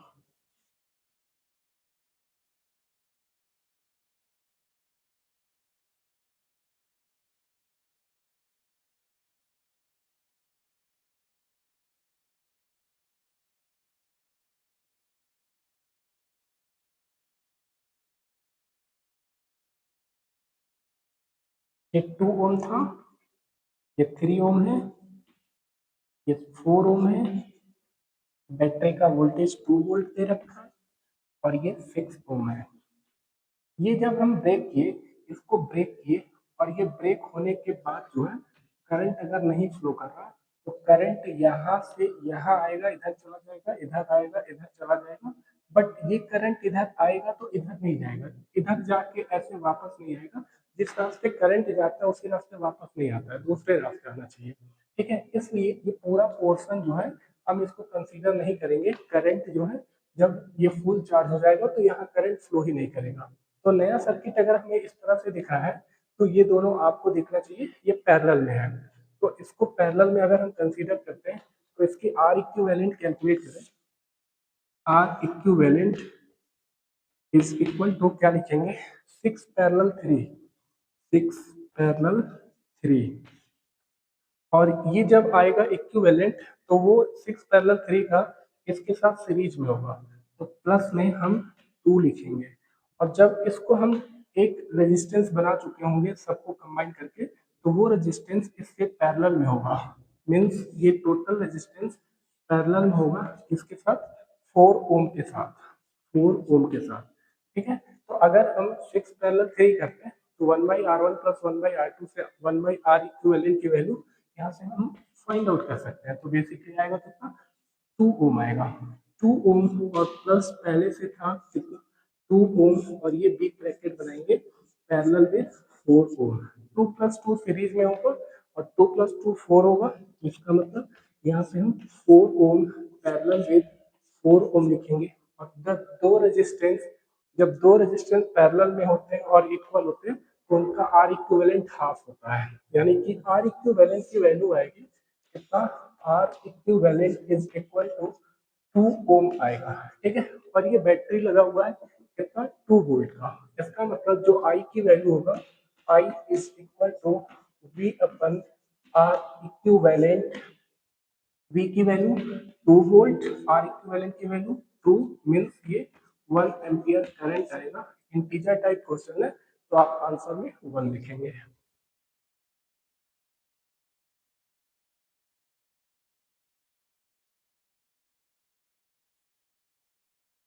This question number 15 is basically from error and measurement chapter. तो हमें एक वायर का डायमेंशन दे रखा है कुछ इस तरह से। ये डायमेंशन मेजर करके हमें ये कैलकुलेट करना है कि अगर हम किसी वायर का डेंसिटी कैलकुलेट कर रहे हैं तो उसमें मैक्सिमम कितना परसेंटेज ऑफ एरर आ सकता है, वो हमें कैलकुलेट करना है। कोई भी वायर जो है वो सिलेंड्रिकल फॉर्म में होता है, इसलिए हम ये कंसीडर करेंगे कि अगर ये सिलेंडर है तो उसका लेंथ एल और रेडियस आर है। तो इसकी अगर डेंसिटी कैलकुलेट करना है तो डेंसिटी इज इक्वल टू होता है basically mass upon volume. Density is equal होता है मास अपन वॉल्यूम, और वॉल्यूम इस सिलेंड्रिकल फॉर्म का जो शेप है उसका pi R square into L लिखेंगे, यानी कि rho is equal to M by pi R square into L. यहाँ पे जो हमें कैलकुलेट करना है वो इसमें हम ये कैलकुलेट करेंगे कि ये जो डेंसिटी कैलकुलेट हम कर रहे हैं तो यहाँ पे जो डायमेंशन दिया है वो एग्जैक्ट नहीं दिया है, वो प्लस माइनस के साथ दे रखा है। ये बेसिकली होता क्या है समझिए कि अगर हमारे पास कोई एक स्केल है और इस स्केल का हम लेंथ मेजर करना चाहते हैं तो इसके लिए हमारे पास ये मेजरिंग स्केल पे वो स्केलिंग किया गया रहता है कि यहाँ से 0 1 2 3 4 5 ऐसे नंबरिंग किया गया है, ठीक है। तो जब हम इसका लेंथ मेजर करते हैं तो इसका लेंथ मेजर करने के लिए हमें बेसिकली दोनों एंड जो है क्या करना होता है, मैच करना होता है, अलाइन करते हैं, यानी कि ये एंड हमें अलाइन करना होगा और ये एंड जहाँ पे अलाइन होगा वही हम बोलेंगे वो उसकी रीडिंग है, मीन्स उसका लेंथ हम बता देंगे इतना होगा। बट इसमें प्रॉब्लम ये होता है कि जब हम माइक्रोस्कोपिक लेवल पे देखते हैं तो हमें अपने नेक्ड आई से दिखाई देता है कि हाँ अलाइन है, लेकिन बेसिकली ऐसा होता नहीं है। वो कुछ इधर भी हो सकता है, कुछ इधर भी हो सकता है, और इस एंड पे भी हम जब मार्किंग करते हैं तो वो कुछ इधर भी हो सकता है, कुछ इधर भी हो सकता है। उसी के यहाँ पे अप्रोक्सीमेशन दे रखा है कि कितना कम या ज्यादा हो सकता है। वो वैल्यू अगर हम कंसीडर करें तो हम डेंसिटी को मेजर करने के लिए मैक्सिमम कितना परसेंटेज ऑफ एरर जो है ऑब्टेन कर सकते हैं। तो यहाँ पे इस फॉर्मूले को अप्लाई करके हम कैलकुलेट कैसे करते हैं पहले वो सीखिए, फिर न्यूमेरिकल का हम कैलकुलेशन आपको बताते हैं। यहाँ पे सबसे पहले प्रोसेस ये होता है कि लॉग लेते हैं, ठीक है। टेकिंग लॉग, अगर हम लॉग लेते हैं तो log rho is equal to, और यहाँ पे लॉग यहाँ पे m by pi R square into L. अगर ये लॉग है तो ये लॉग ए बाई बी का फॉर्मूला होता है log A minus log A. तो log P sorry log rho is equal to log M लिखेंगे minus log pi R square L लिखेंगे। इसे हम log pi plus log R square plus log L लिख सकते हैं। ये जो काम हम कर रहे हैं ये एक बेसिकली डेरिवेशन का पार्ट है, वो हम आपको बस सिखा रहे हैं। आपको सीधे सीधे लिखना आना चाहिए जो चीज हम यहाँ पे फाइनली फाइंड आउट करेंगे। तो ये अगर हम लिखें तो लिखेंगे log rho is equal to, इसको ऐसे ही रहने देंगे, log m लिखेंगे। और यहाँ पे एक इंटरेस्टिंग चीज आपको बताते हैं कि जब भी यहाँ पे न्यूमरेटर डिनोमिनेटर आपको पास रहेगा मिलेगा तो हमेशा यहाँ पे माइनस आएगा, ठीक है। तो जब प्लस आएगा, मल्टीप्लीकेशन पे प्लस आता है कोई फर्क नहीं पड़ता है, आपको लॉग हमेशा लेना रहता है। लेकिन ये माइनस को हमेशा प्लस करना होता है, क्यों करना होता है वो समझिए। अगर हम इसका लेंथ मेजर कर रहे हैं, ठीक है, तो इसका लेंथ बेसिकली कितना 7.4 सेंटीमीटर समझिए है, ठीक है। अगर 7.4 सेंटीमीटर है तो इसका 7.3 सेंटीमीटर मिनिमम आ सकता है गलती से, और दूसरे एंड पे गलती करें तो 7.5, सॉरी इधर 0.1 सेंटीमीटर मिनिमम हमें और इधर 0.5 सेंटीमीटर मैक्सिमम लेना है, ठीक है। तो जो एरर है मान लीजिए कि इसका एक्चुअल ये दे दे, ट्रू वैल्यू ये है, ये ट्रू वैल्यू है 7.4 सेंटीमीटर आना चाहिए, बट जब ये अलाइनमेंट हो रहा था इधर उधर मिसमैच होने से 0.1 सेंटीमीटर का यहाँ पे मिसमैच हो रहा है, और यहाँ पे जब हम कर रहे हैं तो वहां पे भी 0.1 सेंटीमीटर का ही मिसमैचिंग हो रहा है। तो अगर हम ये कहें कि इसको यहाँ पे 0 ही रहने दें और ये इधर आया तो हमें 7.5 मिलेगा, तो 7.5 यानी कि 0.1 सेंटीमीटर का एरर आया। बट यहाँ पे भी चांस है, तो आपको ये नहीं कंसीडर करना है कि यहाँ पे 0 ले लें या फिर इधर की तरफ कर दें, मैक्सिमम जितना होगा उतने को हम कंसीडर करेंगे। यानी कि इसके पास मैक्सिमम 0.1 चांस है होने का एरर, और यहाँ पे भी 0.1 सेंटीमीटर का चांस है एरर होने का, तो हम दोनों को ऐड करेंगे तो मैक्सिमम चांस कितना बनेगा 0.2 सेंटीमीटर का।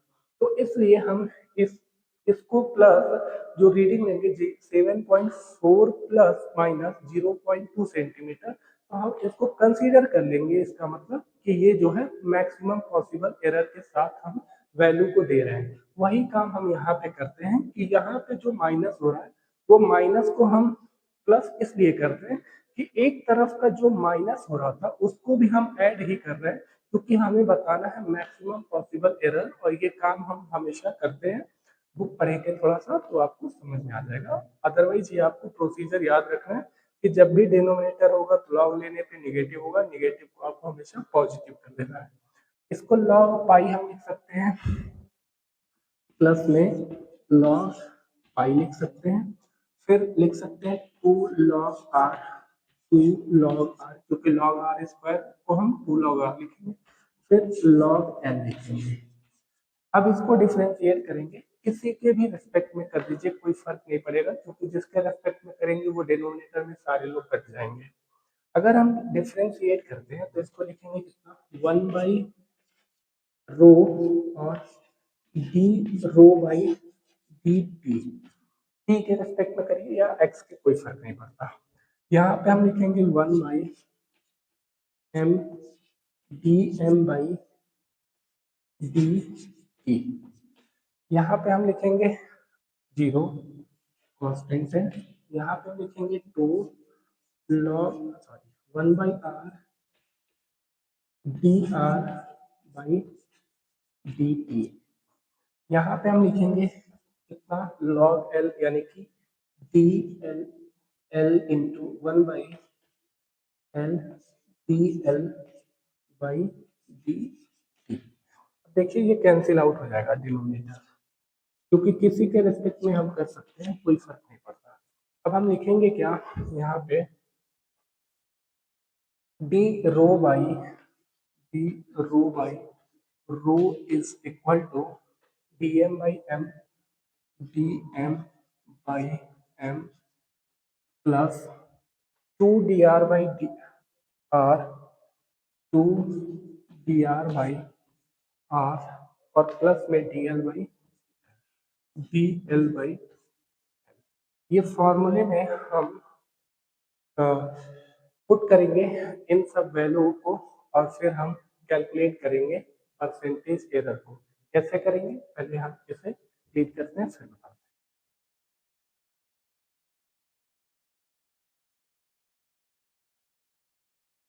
हैं। तो उसी स्टेप को हम फर्दर कंटिन्यू करते हैं, जो हमें डीएल के फॉर्म में था उसी को हम डेल्टा के फॉर्म में लिखते हैं, क्योंकि जब आप दोनों साइड इंटीग्रेट करेंगे तो वो छोटा सा चेंजिंग क्वांटिटी डीएल जो है वो डेल्टा एल के फॉर्म में लिख सकते हैं।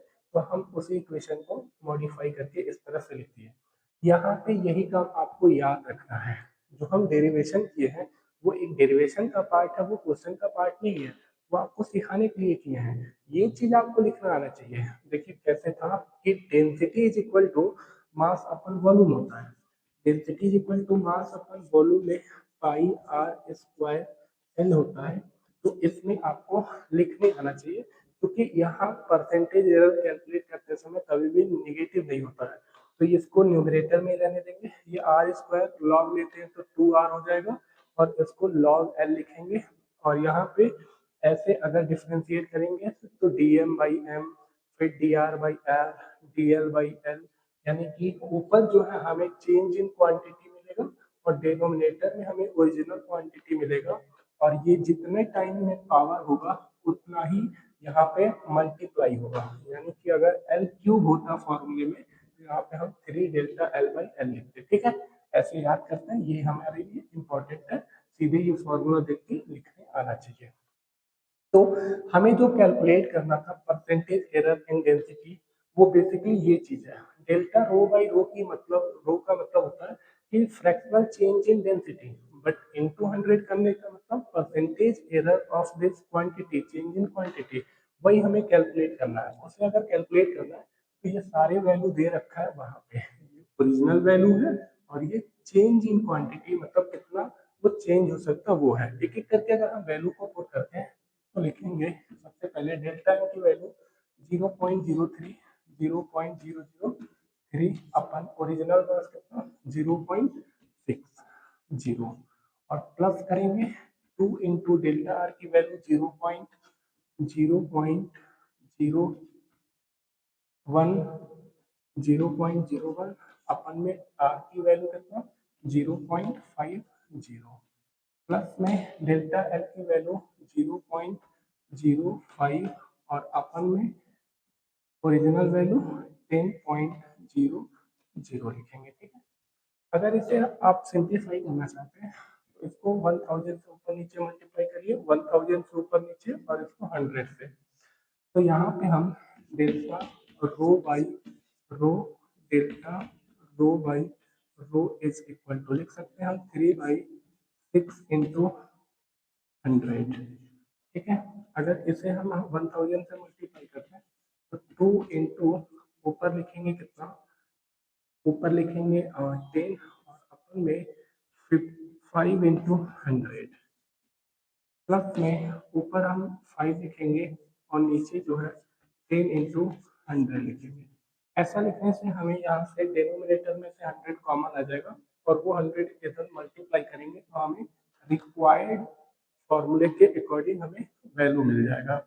Means delta rho by rho is equal to कितना लिखेंगे, 3/6 को हम 1/2 लिख सकते हैं, 1/2 प्लस 100 इधर गया, 5 इंटू 2 टाइम में यानी कि 4 लिखेंगे, प्लस 100 इधर गया तो 5/10 यानी कि 1/2 लिखेंगे। दोनों को ऐड करेंगे 1 आएगा, 1 प्लस 4 इज इक्वल टू 5, और ये 5% percentage change in density, means option जो है आपको 1 में दिखेगा।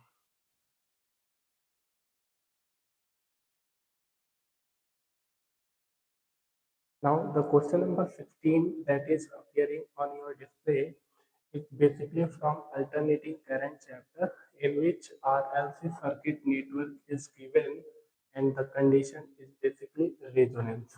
तो हमें इस रेजोनेंस, इस RLC सर्किट के रेजोनेंस कंडीशन पे जो एम्पलीट्यूड ऑफ करंट है उसकी वैल्यू आई नॉट दे रखा है, तब जब ये रेजिस्टेंस R की वैल्यू R है, ठीक है। तो इस R को जब हम डबल कर रहे हैं यानी कि 2R कर रहे हैं, तो इस समय हमसे आई रेजोनेंस पूछ रहा है कितना होगा। तो अगर इसे कैलकुलेट करना है तो सबसे पहले आपको रेजोनेंस का कंडीशन याद होना चाहिए। रेजोनेंस का कंडीशन क्या होता है, रेजोनेंस कंडीशन पे जेट जो होता है वो मिनिमम होता है, और किसके बराबर होता है, वो आर के बराबर होता है। क्यों बराबर होता है, क्योंकि at resonance condition XL is equal to X C होता है, तो जेड इज इक्वल टू जो इम्पीडेंस का फॉर्मूला होता है XL square R square plus XL minus X C का स्क्वायर। अगर ये दोनों लोग इक्वल हैं तो इसका मतलब ब्रैकेट वाली वैल्यू 0, तो Z is equal to minimum होता है, ये जेड मिनिमम होता है, और ये जेड मिनिमम की वैल्यू जो है आ जाता है। तो जो हमारे पास करंट निकालने का फॉर्मूला होता है I is equal to Z, I is equal to V upon Z. तो v की वैल्यू दे रखा है कितना, e दे रखा है, और अपन z की वैल्यू अगर हम r पुट करते हैं तो इसकी वैल्यू आई नॉट है। इसी को हम रेजोनेंस का दर कह रहे हैं। बट दूसरे कंडीशन में ये कह रहा है कि आपको आई डैश कैलकुलेट करना है कब, जब वोल्टेज वही है E लेकिन रेजिस्टेंस की वैल्यू 2R हो गया। अगर ये 2R हो गया तो E बाई आर तो आई नॉट है, इसका मतलब आई नॉट बाई टू। तो जो आई डैश रेजोनेंस है वो बेसिकली हाफ हो जाएगा उस एम्पलीट्यूड के जो इनिशियली हमें आई नॉट दे रखा है, और ये ऑप्शन 4 आप देख सकते हैं।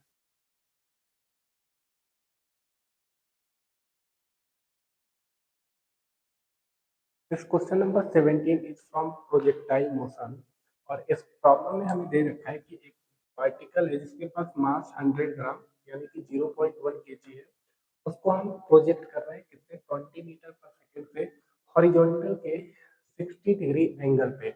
तो ये जैसे जैसे पार्टिकल ऐसे ऊपर जाएगा उसकी वेलोसिटी घटेगा, वेलोसिटी अगर घटेगा तो काइनेटिक एनर्जी घटेगा।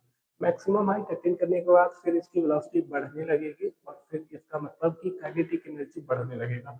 बट हमें प्रोजेक्शन पॉइंट से, इस पॉइंट से मैक्सिमम हाइट वाले पॉइंट तक के प्रोजेक्शन में हमसे ये पूछ रहा है कि कितने काइनेटिक एनर्जी में चेंज होगा, चाहे इंक्रीज हो रहा है डिक्रीज हो रहा है वो हमें नहीं दे रखा, लेकिन हमें ये पता रहना चाहिए कि यहाँ से यहाँ वेलोसिटी घटता है तो काइनेटिक एनर्जी घटेगा। तो यहाँ पे काइनेटिक एनर्जी कितना है इसे हम के इनिशियल कहेंगे, और यहाँ पे काइनेटिक एनर्जी कितना है इसे हम के फाइनल कहेंगे। आपको पता होना चाहिए कि काइनेटिक एनर्जी यहाँ ज्यादा रहेगा और यहाँ घटेगा। तो इसका मतलब जो डेल्टा के ई होगा, decrease in kinetic energy is equal to K initial minus K final लिखेंगे, ठीक है। के इनिशियल अगर हम कैलकुलेट करना चाहें, K initial is equal to basically half mv square, means half into mass कितना, मास होगा 0.1, 0.1 इंटू वेलोसिटी कितना 20 का स्क्वायर, 20 का स्क्वायर। इसे कैलकुलेट करें हम, ये 400 200 इंटू 0.1 यानी कि 20 जूल आएगा हमारे पास, ये इनिशियल काइनेटिक एनर्जी। अब अगर हम यहाँ पे इसकी वेलोसिटी चेक करें कितना होगा, तो आपको ध्यान रहना चाहिए कि मैक्सिमम हाइट पे जो इसका वी वाई होता है, V Y is equal to 0 होता है, और केवल वी एक्स बचेगा, और वो V X is equal to कितना होगा, इसके हॉरिजॉन्टल कंपोनेंट ऑफ वेलोसिटी के बराबर होगा, क्योंकि प्रोजेक्टाइल मोशन में हॉरिजॉन्टल कंपोनेंट ऑफ वेलोसिटी कभी भी चेंज नहीं होता, वो कांस्टेंट होता है, बस वर्टिकल वाला चेंज होता है। तो इसका हॉरिजॉन्टल कितना आएगा, u cos थीटा मीन्स लिखेंगे 20 cos 60 डिग्री, और इसकी वैल्यू कितना 20 into 1/2 means 10 metre per second. तो यही वेलोसिटी यहाँ पे भी रहेगा कितना 10 मीटर पर सेकेंड। तो इसके हेल्प से हम के फाइनल कैलकुलेट करें, K final is equal to half into mass उतना ही रहेगा 0.1, और इंटू में बी स्क्वायर में 10 का स्क्वायर, 10 का स्क्वायर मीन्स 100, और 2 मल्टीप्लाई करेंगे तो 50, 50 इंटू 0.1 करेंगे तो 5 इज इक्वल टू 5 जूल हम लिख सकते हैं, ठीक है। मीन्स डेल्टा के ई जो हमें कैलकुलेट करना था, इनिशियली 20 और फाइनली -5, और इसे अगर कैलकुलेट करें तो कितना 15 जूल, मीन्स पार्टिकल को यहाँ से यहाँ आने में इसके अंदर कितना डिक्रीमेंट हो रहा है काइनेटिक एनर्जी का, वो 15 जूल का। This is dimensional analysis type question in which some condition are given. हमें पता है कैपेसिटेंस को हम C से रिप्रेजेंट करते हैं, बट ये हमसे F से रिप्रेजेंट करने को कह रहे हैं। मास M है, जनरली जैसे होता है length LV time TB, but charge को जो हम Q से रिप्रेजेंट करते हैं जिसका हमारे पास डायमेंशन होता है AT, वहां पे वो AT की जगह ये C को कह रहे हैं कि डायमेंशन आपको फंडामेंटल यही लेना है। तो अगर इसके पैरामीटर के अकॉर्डिंग हमें इसका वैल्यू निकालना है कि डायमेंशन कितना होगा, इसके लिए हमें एक फार्मूला पता होना चाहिए कि किसी भी कैपेसिटर में जो एनर्जी स्टोर होता है वो होता है क्यू स्क्वायर बाई 2c। आप डायमेंशन किसी का भी जब निकाल रहे हो तो किसी भी रास्ते निकाल सकते हैं, वो फॉर्मूला अप्लीकेबल होना चाहिए। बस आपको चॉइस ऐसा करना होगा कि आप जल्दी से जल्दी कैलकुलेट कर सकें। बहुत उसको एक्सप्लेन करते रहेंगे तो उसमें मैनिपुलेशन करना पड़ेगा और एरर होने के भी चांसेस होंगे। अगर हम इस फॉर्मूले को अप्लाई करते हैं, ये ई है, energy is equal to Q square by 2c। तो 2 कोई डायमेंशन होता नहीं है, यानी कि ये न्यूमेरिकल वैल्यू है। ये c को हम f बता रहे हैं, तो अगर इधर लेके आए तो f is equal to Q square by c लिखेंगे, सॉरी e लिखेंगे, क्यू स्क्वायर बाई ई लिखेंगे। और ये क्यू का कितना चार्ज का क्या है, सी स्क्वायर है, मीन्स ये सी स्क्वायर और अपन में ये ई की वैल्यू एनर्जी है। और एनर्जी को मास लेंथ और टाइम के अगर हम पैरामीटर डिपेंडेंट देखें तो हमें वही तीनों मिलेंगे, कितना एम एल स्क्वायर और टी पे पावर माइनस टी। ये हमें याद रहना चाहिए, कोई भी टाइप का एनर्जी हो वो एनर्जी का डायमेंशन ये होता है। इसके बेसिस पे अगर हम इसको ऊपर लेके जाएं तो क्या लिख सकते हैं, एम पे पावर -1 और एल पे पावर -2 और टी पे पावर +2 और सी स्क्वायर। ये हमें डायमेंशन ऑफ कैपेसिटेंस मिल जाएगा, जिसे एफ रिप्रेजेंट करने को बोला है। इसके रिलेटेड आप कोई भी ऑप्शन जो मैच कर रहा हो मैच कर सकते हैं।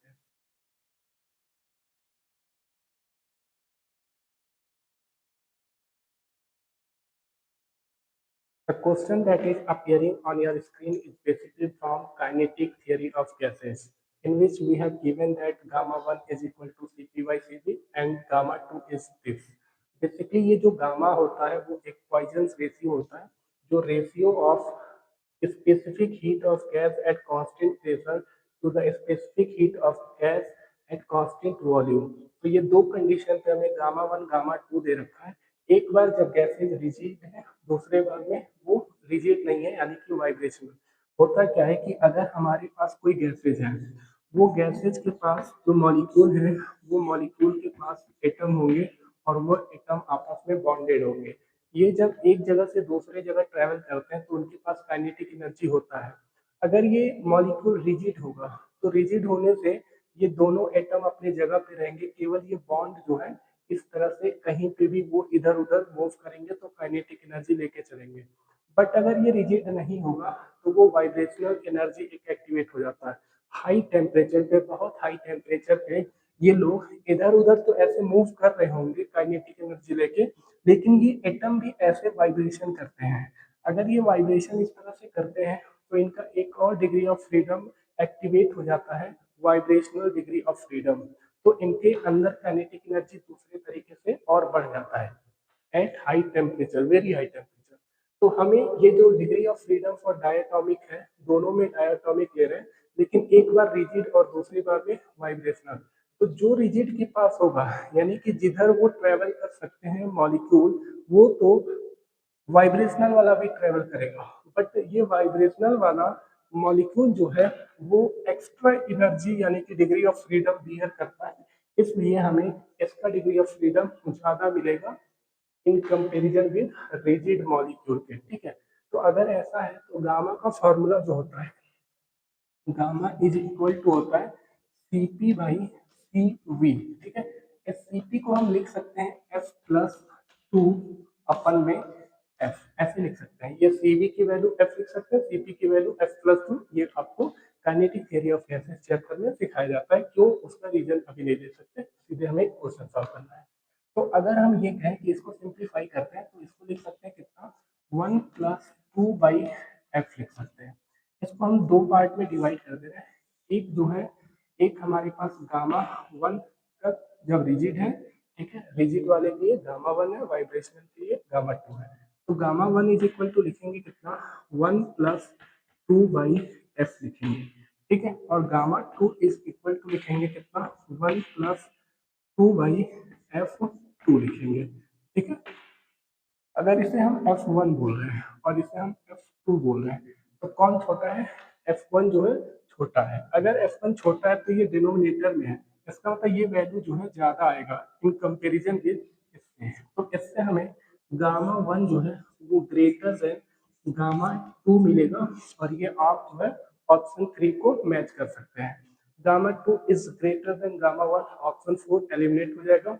इक्वल तो बिल्कुल नहीं होगा क्योंकि ये रिलेशन होता है, ये रिलेशन नहीं, मतलब कि यहाँ पे डिग्री ऑफ फ्रीडम अलग है, और डबल ये नहीं हो सकता, मतलब किसी केस में हो सकता है लेकिन ज्यादा चांस है कि नहीं होगा, इसलिए हमें ये ऑप्शन को टिक करना होगा।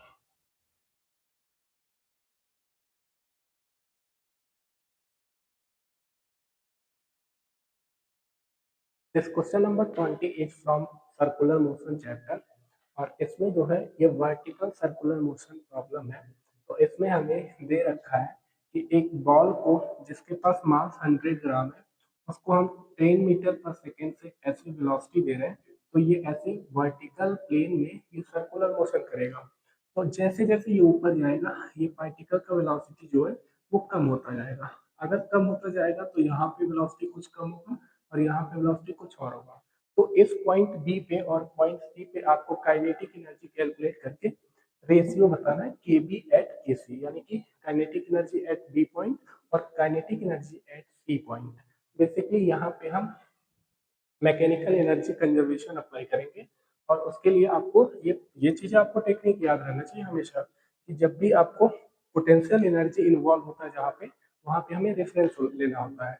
तो हमारे लिए आसान होता है कि रेफरेंस हम इस पॉइंट को ले लेते हैं, ठीक है।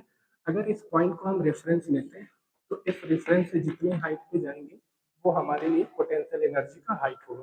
तो मैकेनिकल एनर्जी बेसिकली कंजर्वेशन होता है, हम ए टू बी अप्लाई कर रहे हैं।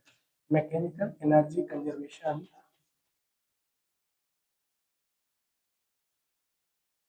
From A to B, A to, तो ये होता क्या है, kinetic energy initial plus potential energy initial is equal to kinetic energy final plus potential energy final, ठीक है।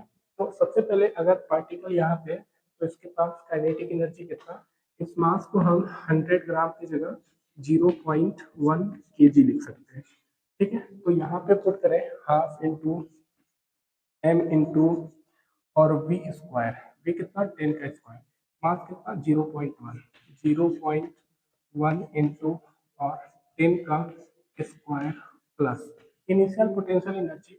अगर हम बॉल को यही देख रहे हैं और वो रेफरेंस लाइन पे ही है तो हाइट जीरो यानी कि एम जी एच में एच जीरो, तो पोटेंशियल एनर्जी जीरो, इसलिए initial potential energy is equal to zero. K final जब पार्टिकल यहाँ पे आ जाएगा वही हमें के बी कैलकुलेट करना है, और प्लस में जब पार्टिकल यहाँ पे आएगा, यहाँ से यहाँ पे आएगा, तो ध्यान दीजिए कि इतना हाइट जो है, ये इतना हाइट वो ऊपर उठ रहा है, ठीक है। तो पोटेंशियल एनर्जी में जो हम लिखते हैं एम जी एच वो हाइट फ्रॉम द ग्राउंड होता है। तो बॉल कितनी हाइट यहाँ से यहाँ गया वो डिस्टेंस मेजर नहीं करते, ये हाइट हम लिखते हैं, और ये हाइट लिखने का तरीका ये है कि इस लेंथ को ध्यान से देखिए, इस लेंथ को हम ये लिखना चाहते हैं कि ये टोटल लेंथ कितना है, 2 है, ठीक है। टोटल लेंथ 2 है, मीटर दे रखा है क्योंकि रेडियस है ये। अगर ये 2 मीटर है और ये भी 2 है, इसको आप 2 बोलिए और ये भी 2 होगा। ये 2 अगर है तो इसके दो कंपोनेंट तोड़िए, एक इधर और एक ऊपर। अगर हम वर्टिकल का कंपोनेंट तोड़ते हैं तो हमें इतने का हाइट मिलेगा, इतने का अगर हाइट मिलता है तो कितना आएगा 2। अगर ऐसे देखते हैं यहाँ से यहाँ पे, ठीक है, तो यहाँ पे आएगा ये थीटा, तो ये थीटा, इसका होगा L cos theta, 2 cos 30 degree, 2 cos 30 degree. इसका मतलब ये कितना हाइट चलेगा, टोटल हाइट 2 है, 2 में से ये हाइट घटा दे तो ये हाइट आ जाएगा। इसका मतलब जो ये हाइट है इसे हम h बोल रहे हैं, h, और ये h की वैल्यू कितनी आएगी, 2 minus H is equal to 2 minus 2 cos 30, 2 और cos 30 की वैल्यू √3/2, √3/2, 2 से 2 कैंसिल आउट हो जाएगा, बचेगा कितना 2 माइनस और √3, ठीक है। इस वैल्यू को हम यहाँ पे इस्तेमाल करेंगे, एन जी एच लिखना है, यानी कि 0.1 इंटू 10 इंटू और हाइट एच की वैल्यू 2 माइनस √3, 2 माइनस √3। ठीक है, अगर इसे हम सिंप्लीफाई करते हैं तो ये 100 यानी कि 10 यानी कि 5 इज इक्वल टू के बी, और ये 10 यानी कि 1 हो जाएगा, और इसे हम सिंपली लिखेंगे कितना, प्लस का 2 माइनस √3। के बी को यही रहने दीजिए, इसको इधर लाइए, यानी कि के बी इज इक्वल टू लिख सकते हैं कितना, K B is equal to 3 minus 3 plus √3, 3 plus √3। ठीक है, इसकी वैल्यू हम यहाँ पे न्यूमरेटर में पुट कर देना, कितना, 3 प्लस √3। डिनोमिनेटर में अब हमें केसी निकालना है। ठीक है, तो अब यहाँ से जब पार्टिकल यहाँ पे आ रहा है तो फिर से हम kinetic energy, sorry mechanical energy conservation apply करेंगे। कहाँ से कहाँ तक, फ्रॉम ए टू सी। अगर ऐसा करते हैं तो एलएचएस में तो यही रहेगा, इनिशियल काइनेटिक एनर्जी इतना ही, इनिशियल पोटेंशियल एनर्जी 0, लेकिन अब जो है आरएचएस में फाइनली काइनेटिक एनर्जी के सी हो जाएगा, और ऊपर अगर हम चले तो वो हाइट हमें कैलकुलेट करना होगा। तो हाइट कुछ और आएगा, मास इंटू जी उतना ही आएगा, लेकिन ये हाइट अभी हमें कैलकुलेट करना होगा कितना होगा। तो इसका मतलब यहाँ पे हम कैलकुलेट करेंगे। अब ये हाइट ग्राउंड से, इस रेफरेंस लाइन से ये कैलकुलेट करना है, तो इस 2 का 2 कंपोनेंट तोड़ेंगे, एक इधर वर्टिकल में और एक इधर। तो वर्टिकल वाला अगर हम तोड़ते हैं, वो ध्यान से देखिए, अगर ये 30 है तो ये कितना होगा, ये 90 प्लस 30 120 होगा, तो ये पक्का है कि 60 होगा। अगर ये 60 है तो L cos 60 degree, L cos 60 degree means यहाँ से लेके यहाँ तक का जो हाइट है, यहाँ से लेके कितना, L cos 60 डिग्री, जिसकी वैल्यू हम 2 cos 60 लिखेंगे, cos 60 की वैल्यू 1/2 यानी कि ये 1 मीटर आएगा। अगर ये 1 मीटर आता है तो रेफरेंस लाइन से कितना ऊपर, 2 प्लस 1 लिखेंगे। ठीक है, तो एम जी एच में एच कितना, एम जी एच में 2 प्लस 1 यानी कि 3 लिखेंगे। अगर ये केवल 3 है, इधर कितना आएगा, इधर तो 5 आएगा, इज इक्वल टू के सी, और प्लस में 3 लिखेंगे, इस 3 को इधर लाएंगे तो के सी इज इक्वल टू कितना लिखेंगे, 5 माइनस 3 मीन्स 2 आएगा। इस 2 को इधर अगर हम लिखते हैं तो हमारे पास रेशियो जो है 3 प्लस √3/2, जो आप ऑप्शन 2 को मैच कर सकते हैं।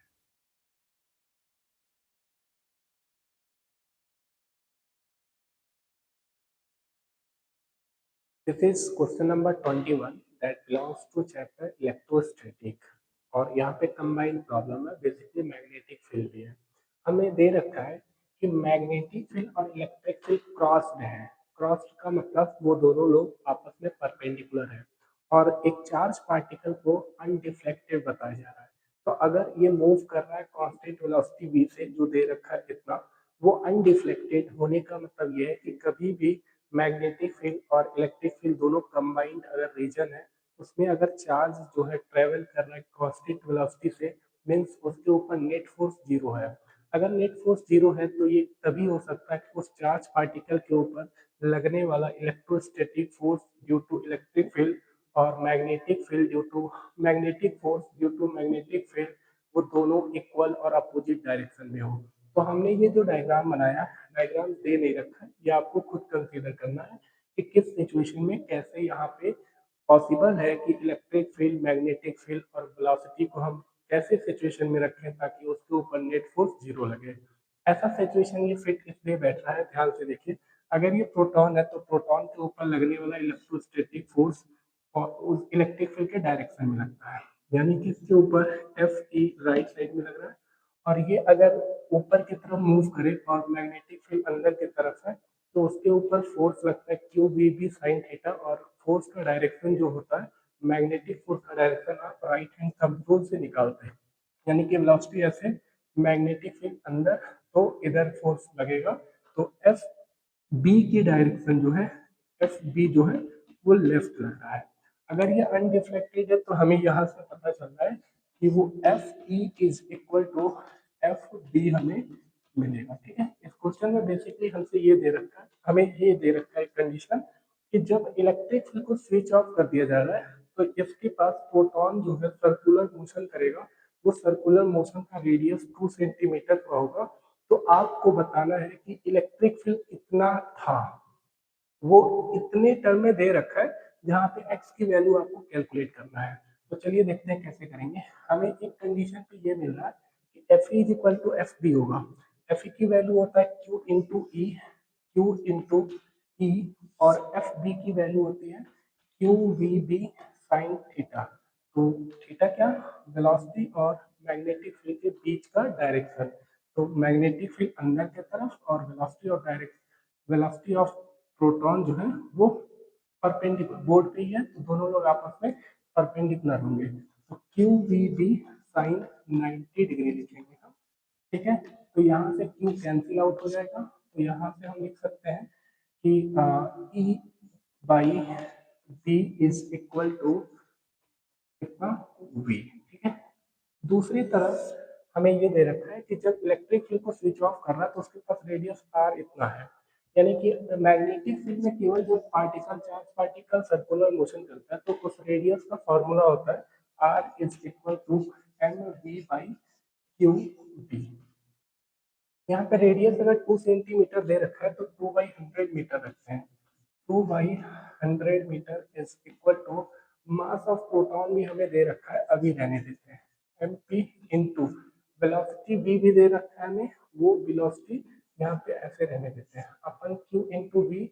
क्यू की वैल्यू भी दे रखा है और यहाँ पे बी की भी वैल्यू दे रखा है, क्यू इंटू बी।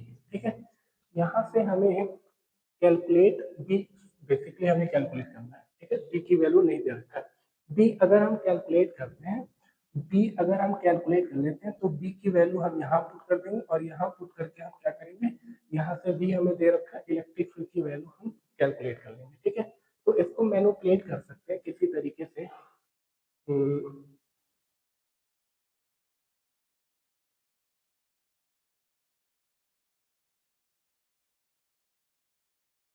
चलिए देखते हैं, b इज इक्वल टू लिखते हैं कितना, 2/100 यानी कि 1/50 लिखेंगे। लेकिन इसको b को हम इधर लेके आए तो वो लिखेंगे M P into V upon Q into, और ये 1/50 इधर आएगा तो 50 ऊपर हो जाएगा। ठीक है, अब हम b की वैल्यू लिख सकते हैं कितना, b इज इक्वल टू, और सिंप्लीफाई कर लेते हैं। ठीक है, यहाँ से हम b लिखेंगे कितना, b इज इक्वल टू लिखेंगे e बाई वी। ठीक है, इस e बाई वी की वैल्यू यहाँ रख दीजिए। अगर हम e बाई वी इधर रखते हैं, e by V is equal to M P into V into 50 by Q अकेले, हाँ ठीक है, क्यू, हाँ क्योंकि टू कैंसिल आउट हो गया था अपन में क्यू। अब इस v को अगर इधर भेजते हैं तो हमारे पास v स्क्वायर आएगा, e इज इक्वल टू कितना, M P into V square into 50 upon में क्यू। अब ध्यान से देखिए, ये सारे वैल्यू आपको पता है, M P mass of proton यहाँ पे है, वी स्क्वायर, वी की वैल्यू अगर पता है तो 4 इंटू 10 पुट करेंगे, यहाँ 50, ये चार्ज ऑन इलेक्ट्रॉन कितना, 1.6 इंटू 10⁻⁻90। जब इसे आप सॉल्व करेंगे तो x इंटू 10⁻4 के टर्म में बनाने पे ये जो x की वैल्यू है वो 2 आएगा, और आप इसमें आंसर 2 लिख सकते हैं।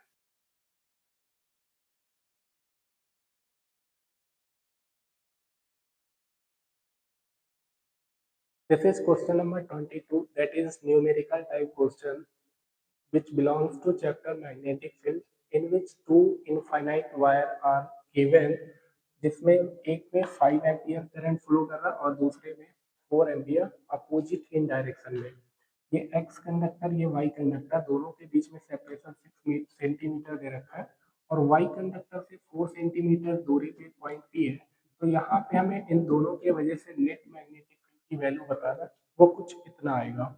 अगर इतना आता है तो इसमें आपको एक्स की वैल्यू बताना है। आपको याद होना चाहिए कि अगर इनफाइनाइट कंडक्टिंग वायर है तो उसके वजह से बी होता है mu not I upon 2 pi D, 2 pi D. अगर हम x के लिए कैलकुलेट करते हैं, x के लिए, तो b1 इज इक्वल टू कितना होगा, म्यू नॉट आई की वैल्यू कितना 5, म्यू नॉट इंटू 5 और अपन में 2 पाई और d की वैल्यू लिखेंगे।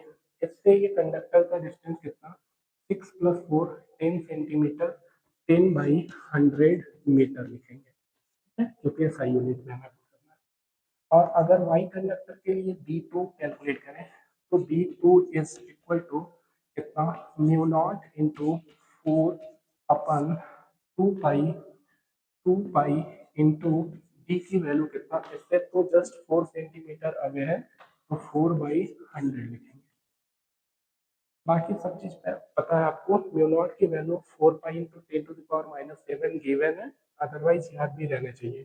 तो इसमें से हमें जब बी नेट निकालना होगा, तो B net is equal to B1 minus B2 करेंगे, ये B1 माइनस B2 करें या फिर B2 माइनस B1, जो भी वैल्यू बड़ा आएगा बड़े में से छोटे को घटा दीजिएगा, अदरवाइज किसी को घटा दीजिएगा, माइनस आएगा कोई फर्क नहीं पड़ेगा, आपको मैग्नेटिक फील्ड निकालना है।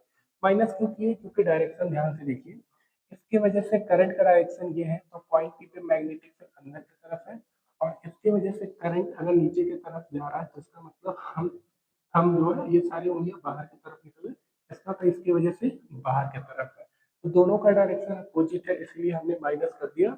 और अगर सेम होता कहीं पे भी, दोनों आउटवर्ड या दोनों इनवर्ड, तो दोनों को हम ऐड करते हैं। जब दोनों को कैलकुलेट करेंगे तो जो बी नेट की वैल्यू आएगा वो इस फॉर्मेट में आएगा, और एक्स की वैल्यू आप 1 देख सकते हैं।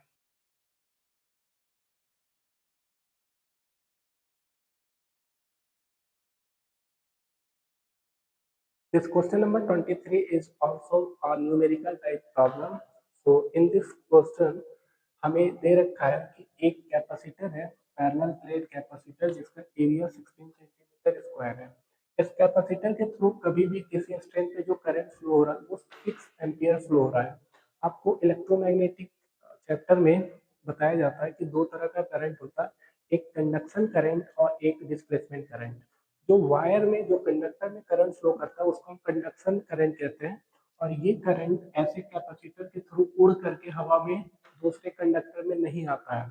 यहाँ बीच में इलेक्ट्रिक फील्ड स्टेब्लिश होता है, वहां से फ्लक्स कटिंग होता है, वो टाइम वेरिंग होता है, इसलिए यहाँ पे एक तरह का एक करंट प्रोड्यूस होता है, उस करंट को हम डिस्प्लेसमेंट करंट कहते हैं। वो करंट जस्ट इसके बराबर ही होता है जो टोटल यहाँ पे इलेक्ट्रिक फील्ड लाइन या जो भी इलेक्ट्रोस्टैटिक फ्लक्स बनता है उसकी वजह से। तो ये जो 6 एम्पियर है वो आई सी और आई डी दोनों बराबर होते हैं, बट हमें दे रखा है कि एक हाइपोथेटिकल एरिया जिसका एरिया 3.2 सेंटीमीटर स्क्वायर है, केवल इतने के थ्रू डिस्प्लेसमेंट करंट की वैल्यू कितना होगा। तो डिस्प्लेसमेंट करंट की वैल्यू जो होता है, I D is equal to basically epsilon not D phi by D T होता है। ये आपको इलेक्ट्रोमैग्नेटिक वेव चैप्टर में बताया जाता है, याद रखना है, ठीक है। और फ्लक्स थ्रू प्लेट कितना होता है, आई इज इक्वल टू होता है ई ए cos theta, E A cos theta.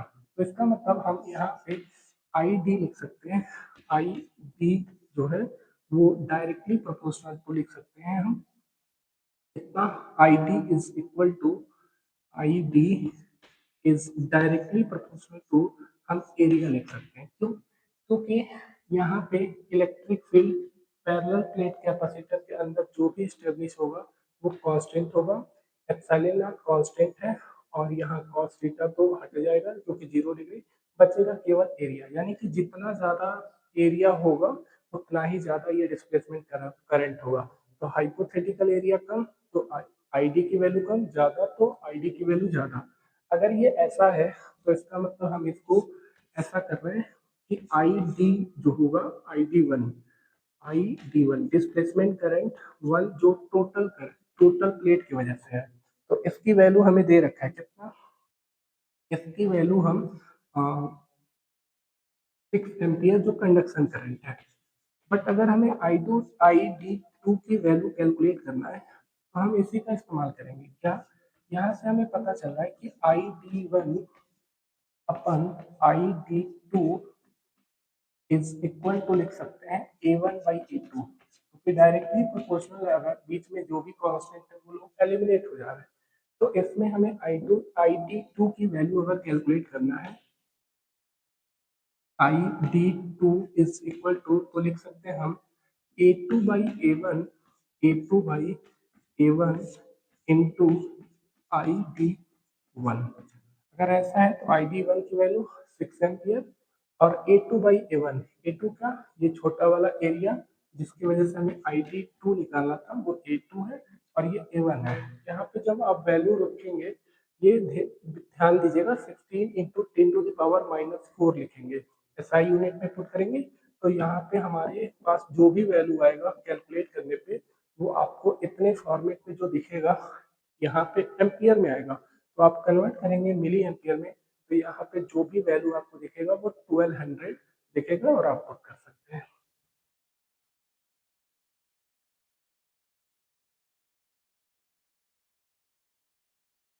This is question number 24 that belongs to chapter fluid mechanics। इसमें हमें दे रखा है कि एक ट्यूब है और उस ट्यूब में यूनिफॉर्म लिक्विड फिल्ड है और उसका मास जो है 2m दे रखा है। एक एंड पे इसको इस एक्सिस के अबाउट में रोटेट कराया जाता है जिसका एंगुलर वेलोसिटी ओमेगा है। ये एंगुलर वेलोसिटी ओमेगा जो है, इतना अगर इस फॉर्मेट में आप लिखते हैं तो इसमें अल्फा की वैल्यू आपको कैलकुलेट करके बताना है कितना आएगा अल्फा। यहाँ पे जो फोर्स लग रहा है वो फोर्स की वैल्यू इस एंड पे वो दे रखा है, तो ये फोर्स कहाँ से आ रहा है? बेसिकली जब भी कोई पार्टिकल रोटेट करता है या सर्कुलर मोशन करता है तो सर्कुलर मोशन में वहां पे सेंट्रीपिटल फोर्स लगता है जो सेंटर के तरफ डायरेक्टेड होगा। अगर ये इस एक्सिस के अबाउट में रोटेट कर रहा है तो इसका मतलब एक सेंट्रीपिटल फोर्स लगेगा, वही सेंट्रीपिटल फोर्स ये F के बराबर है। तो यहाँ पे F जो है हम सेंट्रीपिटल फोर्स के बराबर लिख सकते हैं, बट इस क्वेश्चन को बहुत ही कॉम्प्लिकेटेड से बचाया जा सकता है कि अगर हम यहाँ पे एक सेंटर ऑफ मास को अज्यूम करें, क्योंकि ये पूरा बॉडी जो है वो यूनिफॉर्म है लिक्विड, तो इसका मतलब यहाँ पे सेंटर ऑफ मास हम अगर कंसीडर करते हैं सेंटर ऑफ मास, तो ये centre of mass basically L/2 length पे आएगा।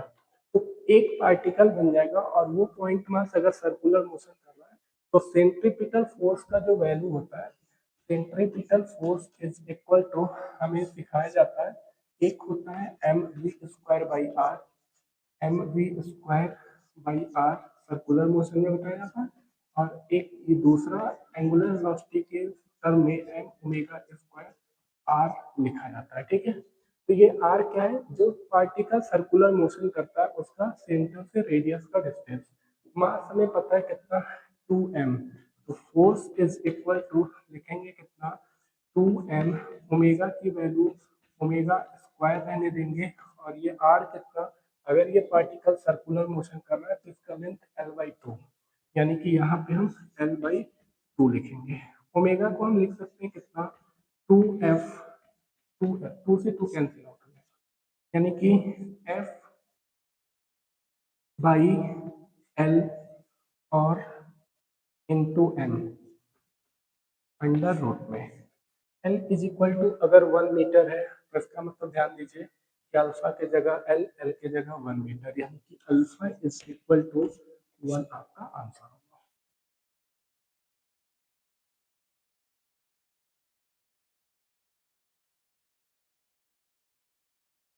This one is last question from wave optics chapter. ये एक थिन फील्ड इंटरफेरेंस जो टॉपिक होता है उससे बेसिकली प्रॉब्लम है कि यहाँ नीचे पूरा ग्लास स्लैब है जिसका रिफ्रैक्टिव इंडेक्स 1.45 है। ये ऊपर एक ट्रांसपेरेंट फिल्म है जिसका रिफ्रैक्टिव इंडेक्स दे रखा है म्यू इक्वल टू 2। जब इंसिडेंट लाइट इंसिडेंट हो रहा है तो एक कंडीशन दे रहा है कि ये ऑलमोस्ट परपेंडिकुलर है। ये ऑलमोस्ट परपेंडिकुलर लिखने का मतलब ये होता है, इसका मतलब जो ये एंगल आ रहा है थीटा वो बहुत लेस है। अगर बहुत लेस है तो हम वो इंटरफेरेंस का जो डेरिवेशन करते हैं उसके लिए हमारे लिए ये कंडीशन आता है, कब जब थीटा बहुत छोटा रहेगा, तो वो दे रखा है इसलिए हम ये कंडीशन अप्लाई कर सकते हैं।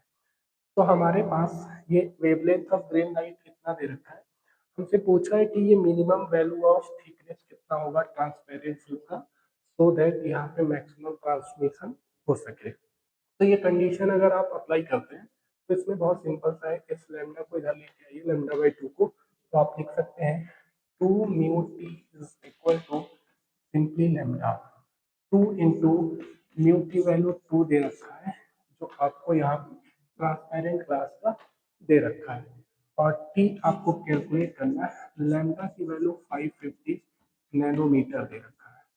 टी इज इक्वल टू आप सिंपली लिख सकते हैं 550/4 नैनोमीटर। इसको अगर आप सॉल्व करते हैं तो T is equal to 137.5 milli nanometre आप लिख सकते हैं, नैनोमीटर। ये आपको ऑप्शन डी में मिलेगा।